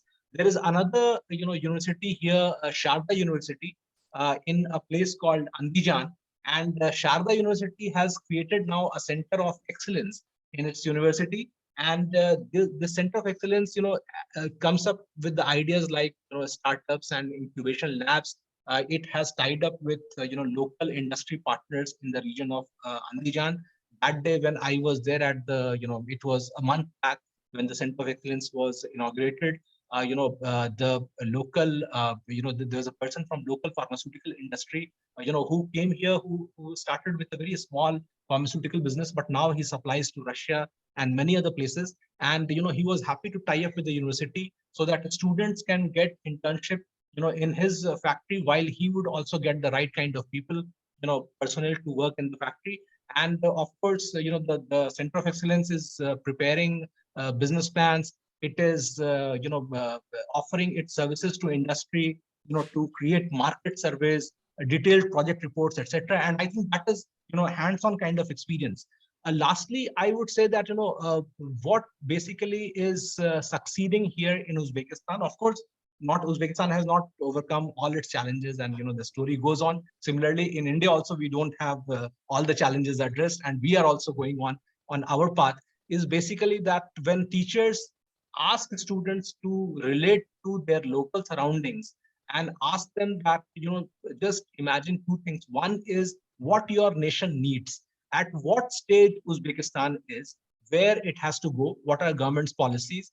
Government is thinking of what it requires the university graduating students to think of, how they can contribute to the national efforts. Startups, incubation, okay, some funding is available, funding may not be available also, and what are your strengths and how would you contribute to this. And second is that think of your local requirements, that when in your village, in your region, what is it that you felt that which was lacking. For example, if the student comes up that there's plenty of milk production in my region, but there's not enough of market. Market probably maybe the roads are not good and I would not be able to deliver to long distance. But even in short distance, whether these demands are being met, and these kinds of ideas led the students to create some kind of plans or structure of their business plans which relate to their local settings. And I think that that led immediately to a lot of ideas. Uzbekistan is good in tourism. It has all the old centers of Samarkand, Bukhara. There is even Buddhist and Zoroastrian heritage here. It attracts a lot of tourists from outside, but it does not have many good hospitality institutions. In fact, the first tourism university in Uzbekistan was opened in 2018. Well, in India, there is no tourism university as such. We have some tourism institutions, a lot many of them, but Uzbekistan started a tourism university in Samarkand, the first one in this region. Now, students from other countries are also coming and studying in Samarkand. It's called Silk Road Tourism University. So they identified the opportunity that you need star hotels, you need personnel to service them, you need English-speaking people, you need guides, you need even people who would operate the right kind of transport to take tourists from here and there. There would be airline industry which would be expanding. So tourism, hospitality, university education, agriculture. Uzbekistan has very good agricultural products. It supplies to Europe and other places. People have now bought greenhouses to grow right kinds of vegetables which are not available in the winter. In healthcare, of course, there's a lot of demand for going to India or other places for having medical treatments. But now they are creating labs here and cath labs or path labs here which were not there earlier. So people are already thinking that what is their society lacking. I would say that today in Uzbekistan there is no dearth of good ideas for businesses. Students have the ideas. It is shown, it is seen in our higher education institutions in Uzbekistan. All it is needed is for teachers to inspire them to think of in terms of the needs of the country and of their locality. And I think that once the ideas are correct, the funding would also not be far behind, because private investment is already taking shape and foreign private investors are also coming. And there's a lot of support from ADB, World Bank, of course, Government of India, bilateral programs also. I think that in this way, a developing country like Uzbekistan is taking its story further. And I think that we also have certain lessons here for India when we look back. So I think that this exchange of perspectives probably would be useful, or I have also found it useful as I was in the session. Thank you for inviting me. Thank you so much, Your Excellency. We are so excited to hear about immense possibilities of cooperation between India and Uzbekistan. And much of the vibrancy is already created by your being there, so excited and so well committed to create such a bright future for the two countries. I must certainly agree with you that the education is all about creating capable and enterprising minds who should be humans at heart, so that they pursue the cause of peace and prosperity together. And I'm really happy for the very kind words you have said about Amity University presence in Uzbekistan. We are excited about it, and we are committed to work with you to contribute to the rise of Uzbekistan as a country where they not only have the layers of prosperity, but also tremendous amount of vibrancy for love for peace and harmony and for the values for which the human society lives. We will certainly explore further collaborative opportunities with you. The area of English as a language or foreign language is very, very important. In all of our Amity universities, we have made it mandatory for all students to aspire to learn at least one foreign language beyond English as an essential actually part of their overall degree program. And we would certainly look forward to work with you in the area of hospitality, healthcare, and also looking at tomorrow, what can India and Uzbekistan do to create skill towers beyond the university collaboration, so that your skill towers as well as the technology park together create millions of entrepreneurship in the country. So thank you so much for your highly valuable time. We are so excited to hear you. Thank you. Thank you, Dr. Manish Pravat, for your very captivating, inspiring, and motivational words, and emphasizing on further strategic partnership between India and Uzbekistan, also emphasizing on learning two languages, foreign languages, and also getting aware of current status of Hindi language at Uzbekistan. Thank you so much for to be here. Thank you so much. Now I would like to invite our today's chief guest, Shri Rajesh Agarwal, IAS Secretary, Ministry of Skill Development and Entrepreneurship, Government of India, Delhi. Shri Agarwal, an officer of 1989 batch of IAS Indian Administrative Service Maharashtra cadre, has worked in central government and Maharashtra state government. In central government, he has worked as Joint Secretary, Department of Financial Services, Finance Minister, and Director, Jan Dhan Mission. Shri Agarwal also worked as Joint Secretary in the Ministry of Tribal Affairs and as a Director General Training Additional Secretary in the Ministry of Skill Development and Entrepreneurship. Earlier, he has worked as Director in Election Commission of India. Prior to this, he has handled various important positions in state government and has worked as IT Secretary there. Shri Agarwal has done BTech from IIT Delhi in Computer Science and Engineering in 1987. Shri Agarwal ji has been on the board of Punjab National Bank, IFCI, National Insurance Company, CDAC, and has also worked as CMD National Insurance Company. May I have a pleasure of inviting Shri Rajesh Agarwal ji to kindly address the participants. We are so fortunate, sir, to have you today with us, and thank you for giving your time today. Thank you, and over to you. Thank you so much, sir. We are so privileged and excited to hear you, and we're so happy that you are sparing your highly valuable time with us this afternoon. Thank you. Actually, when so many academicians are there, I get a bit tongue-tied. Maybe it's that school attitude still persists sometimes. कि गुरु के सामने थोड़े बोलती बंद हो जाती थी. आजकल के बच्चे ऐसे नहीं हैं. Luckily, they are extremely confident. And see, we are now a young nation. Roughly 1/3 of our population is below 15, 1/3 in the range of 15 to 35. And 1/3 above that. So it can be a demographic dividend only if our kids are actually groomed well. So our GDP has to increase, job creation has to happen in a massive way. And as someone in the panel said, that GDP of villages also has to go up. We can't be preparing everyone to just migrate to the cities. It will be a disaster. So when we are training, when we are creating jobs or entrepreneurs, it has to be at the village level also. It can't be all city based. Before COVID, when we were asking any employer across the country or across the globe, that what are the things you look at a potential employee? The answer was not really hard skills or domain knowledge. The answer invariably was confidence, confidence, confidence. So that's what the children should have. But after COVID, situation has changed quite tremendously. In last 2 years, we have seen massive job roles just vanishing, new kind of jobs emerging, new kind of startups or entrepreneurships or businesses emerging. Many traditional businesses just vanished overnight when COVID happened. So now what is the mantra for success as a potential employee or as an entrepreneur?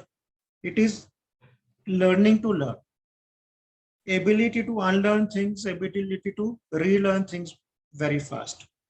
So this is what basically becomes important. I am son of a teacher. My dad was teacher of mathematics, and he's 85. He's still writing books on mathematics and so on. So who are the best teachers? Those who teach curiosity to the children, who prepare questioning minds. The children should not automatically absorb what the teacher or the society is telling them. They must question everything. And I was lucky to have teachers which actually promoted questioning in the class. You ask any question, even if the teacher has taught the topic, they would not get angry. They will clarify your doubts or they will encourage that. So we need that kind of teachers. And now, basically, employability skills become very important. along with entrepreneurship. And entrepreneurship we consider a subset of basically employability skills.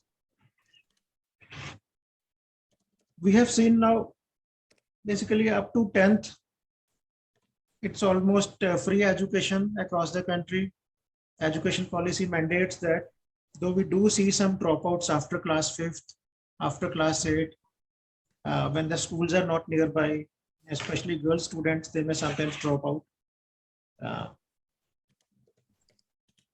But after doing 10th or 12th or even engineering, or even vocational courses like ITIs, we see many kids are still unemployed. So employability skills is now getting embedded into a lot of courses. At schools, the new education policy talks of class 6 to 8, 10 or 12 bagless days, where the child will not carry a bag to the school. The teachers will take them to nearest industry or factory shop floor or whatever kind of business is available, expose them to business. So that is where kids basically get to see how their future job will look like or how they can run new businesses. So both things hand in hand. So class 9 to 12, there is talk of embedding vocational courses right at the school level. So if a child wants to do a plumbing course or a drone course or whatever course, it should have the same value as physics, chemistry, mathematics, or English language or whatever, or history course. So how do we take vocational course as one of the regular courses? That is important. And now entrepreneurship courses are also being offered by schools. And as you said, that MIT had also started under PM Yuva entrepreneurship courses at the colleges, universities, IIT, IIMs, they have now entrepreneurship modules. So it's quite an in thing, but again, there was one thing that how do we teach our kids a risk-taking thing, that failure is not bad.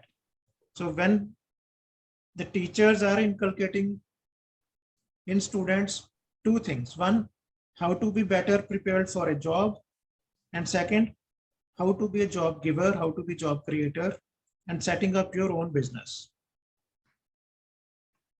I agree that you need not teach full-fledged business plans, but good soft skills, risk-taking ability, creativity, analysis of trends,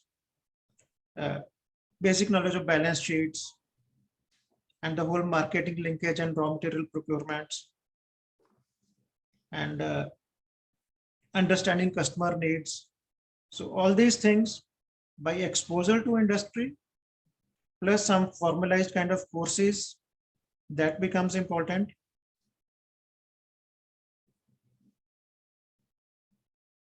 And frankly, India had a tradition of failure not being a stigma. We have a saying, कि गिरते हैं शह सवार भी मैदाने जंग में, वो तिफ क्या करे जो घुटनों के बल चले. So you do something, it fails, you do something else. So that is allowed. And 5 years back, I was in finance ministry piloting bankruptcy code. So we did not even have a bankruptcy code. So if you fail, you can't really start again in business. So a bankruptcy code actually allows you to do that. That's a side issue. But now if you talk to young kids, they're not afraid. If they are in between jobs, sometimes they will very confidently tell you, uncle, I am doing a sabbatical. Or they will very confidently say, uncle, I have done a startup. And I fully agree. Startup is not only IT. And the kids are very clear on that. They will do any physical material business also. They will say, I am doing a startup. And and they're not at all fearful of failures. 1 failure, 2 failures, 3 failures. And also, whether it's venture capital funding or otherwise also, society or their parents, or now the loan givers, I won't say bankers fully, but the companies which give out loans or take equity, they are sort of not considering failure as a bad thing. So that's a good thing which has happened to our society. And now we see more and more nano entrepreneurs to the unicorns, the entire range. So in all this, the role of guru is very important. So today's topic was the role of teachers in the entire system. So the role of guru in preparing the child is very important. And many times the kids actually end up spending less time with their parents, with their family, than with their peers and with their peer group as well as in the proper educational institute. So the role of educational institute as a whole becomes very important, and role of individual teacher becomes very important. And my request would be that educational institutes as well as teachers must now look at better and better industry connect. So NEP also says that classroom teaching is just one of the components. You have to have good labs, that's physics labs or vocational labs. So the practical is important, hands-on is important, and then experiential learning is important. And for many, many job roles, for many subjects, experiential learning would mean getting out of the campus, getting out of the school campus, getting out of the college campus, going to the field. If it's an agriculture related course, going to actual fields. If it's a fishery related course, actually going to the fish farms. If it's a factory related course, going to the shop floor or going to, like it's a CRM job or an insurance related job. So you go to those kind of companies, go to various businesses, meet them, get those guys to come to your colleges and speak to kids, but then get kids to go out. And also now apprenticeship or internship is becoming very important. Right at school level. At school level also kids must do apprenticeships or internships. Now AICTE for engineering colleges, it has actually issued orders that internships are mandatory. And luckily, the silver lining of COVID has been that it has taught us the value of that work from home is possible, remote work is possible, and remote learning is also possible. So remote internships are also possible in many cases.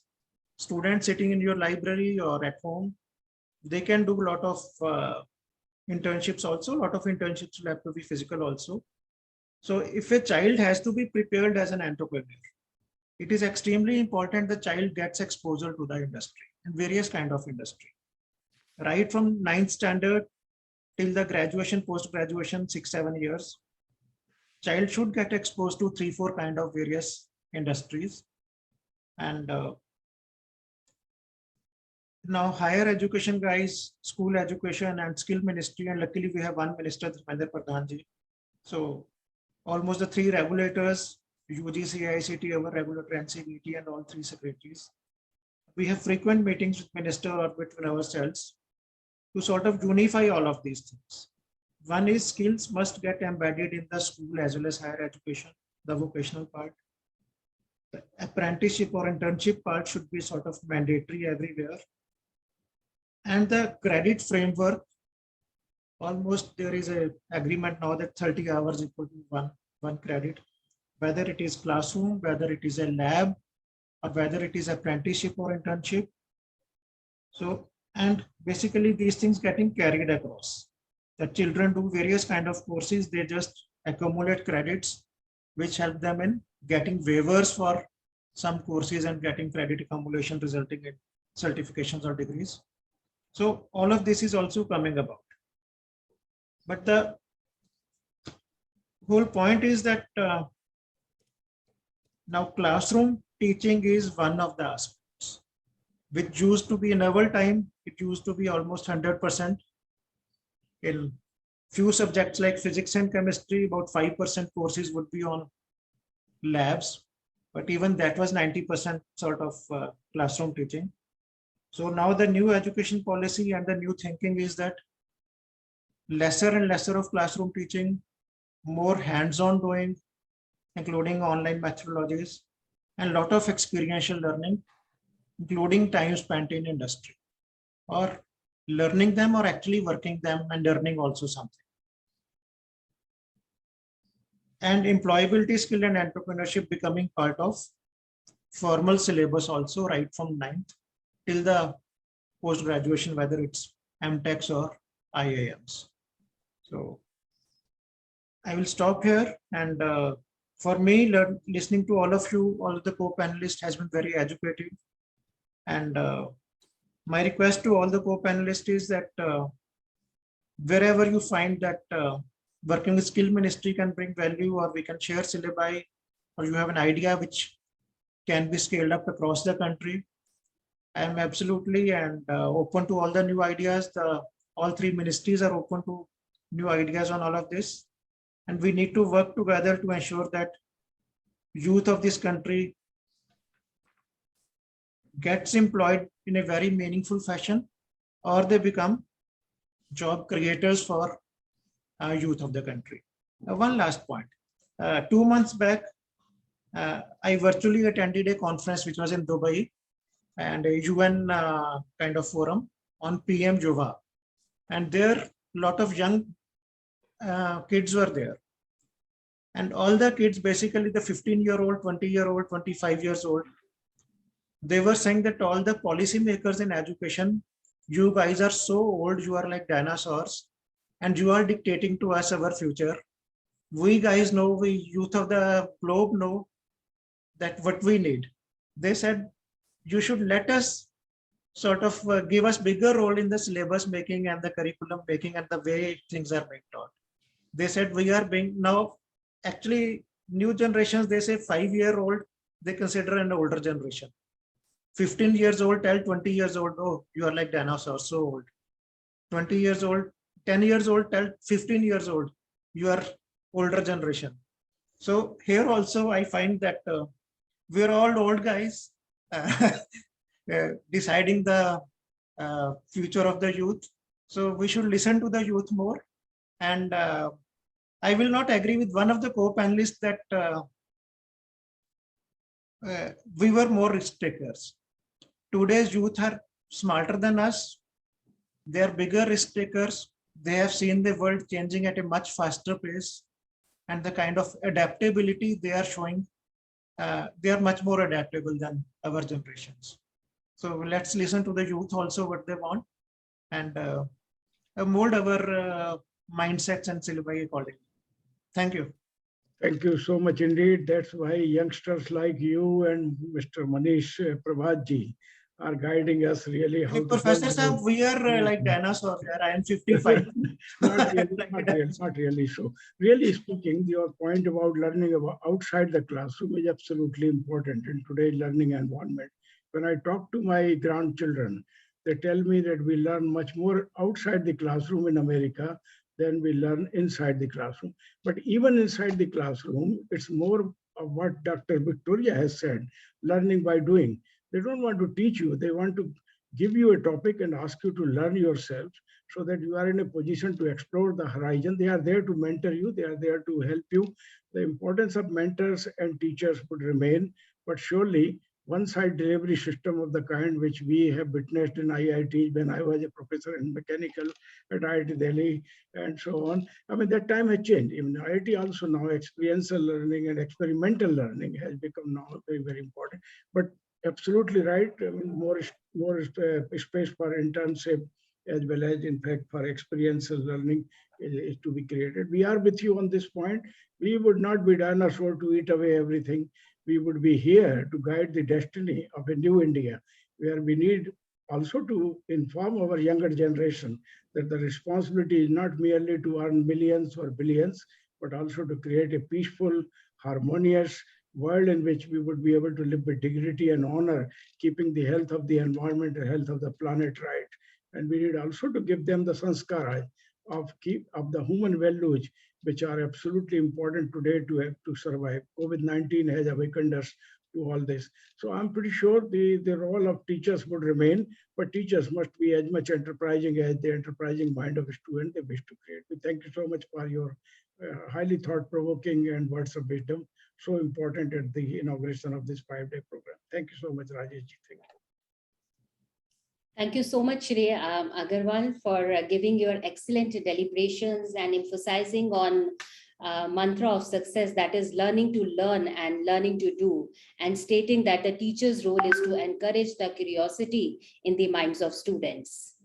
also stating that inculcating entrepreneur skills and spirit among the innovators of tomorrow is a part of a kind of national push towards making India a hub of innovation. Thank you, Mr. Agarwal, for enlightening each one of us.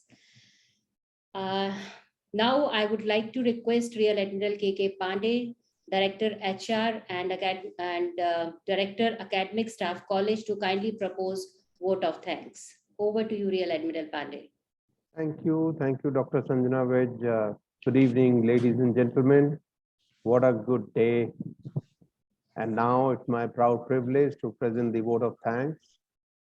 The MIT Academic Staff College at MIT University, Haryana chose to dwell upon all important subjects of role of teachers in fostering entrepreneurial skills in students and New India as part of the 5-day capacity enhancement training workshop.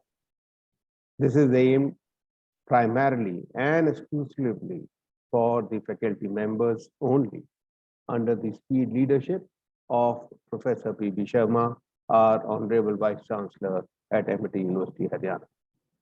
Our sincere thanks to our visionary founder president, Dr. Ashok K. Chauhan, our Honorable Chancellor, Dr. Aseem K. Chauhan, for always encouraging us with new ideas and focusing on development of faculty members through equipping them with right knowledge, skills, and attitude to inculcate innovative learning environment. The welcome address by Professor P.B. Sharma, our Honorable Vice Chancellor, had set the tone of this all-important skill development and entrepreneurship agenda in right direction and in top gear. He highlighted that our efforts should be towards creating millions of jobs through skill development and emphasized the role of teachers towards this mission by creating enterprising minds.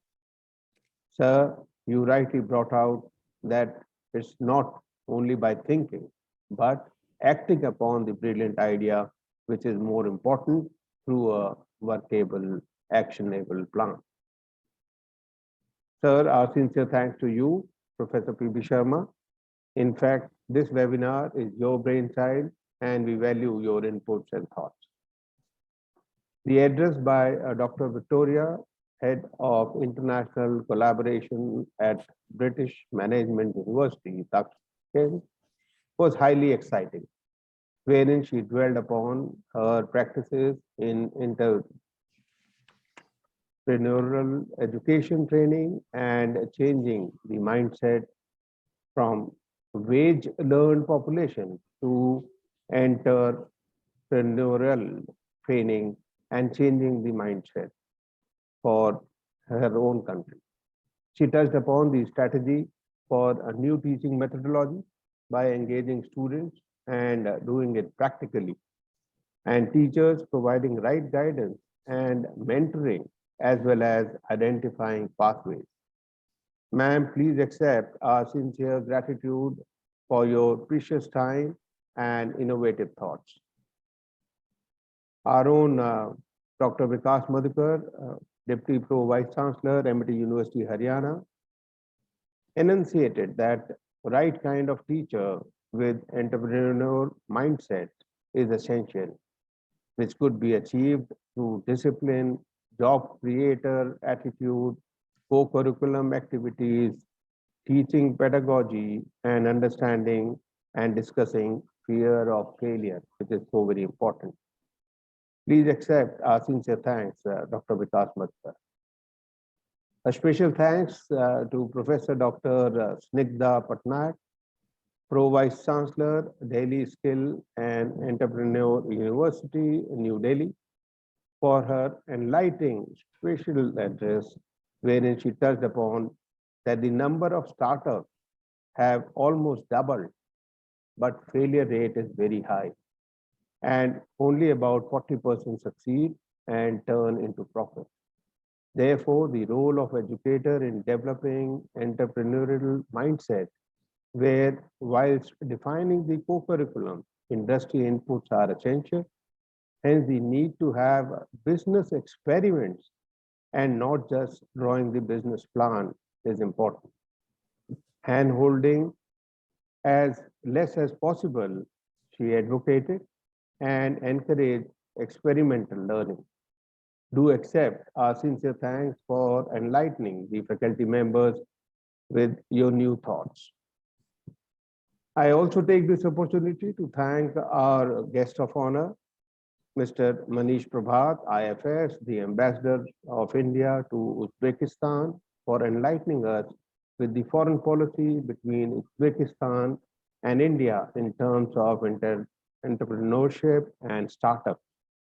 You highlighted that the right kind of resource person is one of the key areas, and higher education in this field is one of the important cogs in the wheel of success. Thank you, Your Excellency.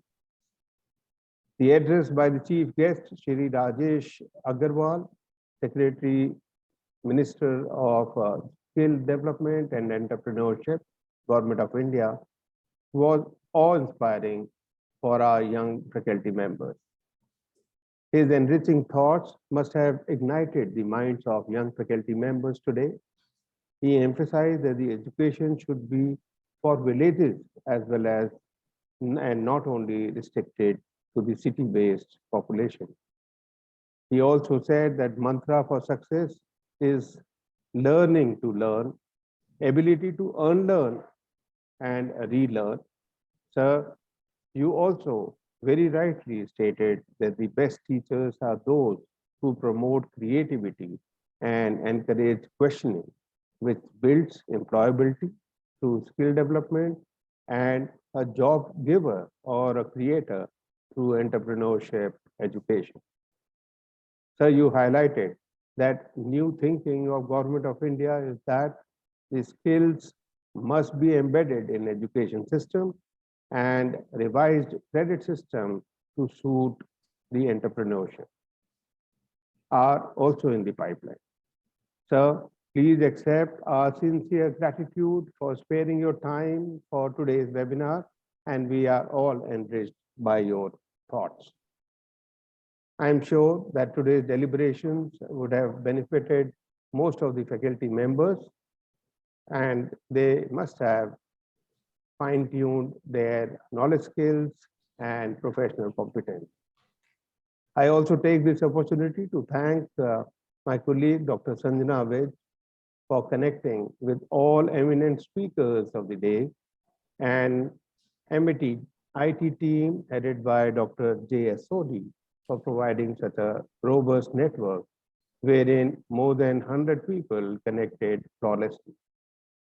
Thank you all as we await for benefiting from the week-long workshop by the eminent personalities in the field of entrepreneurship, skill development, and service industry. My sincere thanks, and thank you very much, Dr. Sanjana. Over to you. Thank you to you, Rear Admiral, and all the participants, and to our very distinguished speakers this afternoon. We are far more wiser today to pursue the cause of entrepreneurship and creating enterprising minds of both the teachers as well as the students. Thank you so much for sharing your words of wisdom at this very important point. Thank you. With this, we have come to an end to our program, and thank you all for being with us today. Thank you so much. We would like to proceed with our preliminary session tomorrow at 2:30. Dear participants, all are requested to be on time. Till then, thank you. Goodbye. We have purposely kept our program after 3 o'clock so that you concentrate on your teaching responsibilities, but at the same time, take on board some newer responsibilities of creating enterprising minds in the student through and how to go about it most effectively by learning from this program. So wishing you the very best of the times ahead for all the participants, and to you, Dr. Sanjana, and your learned resource person. Thank you. Thank you, sir. Thanks a lot.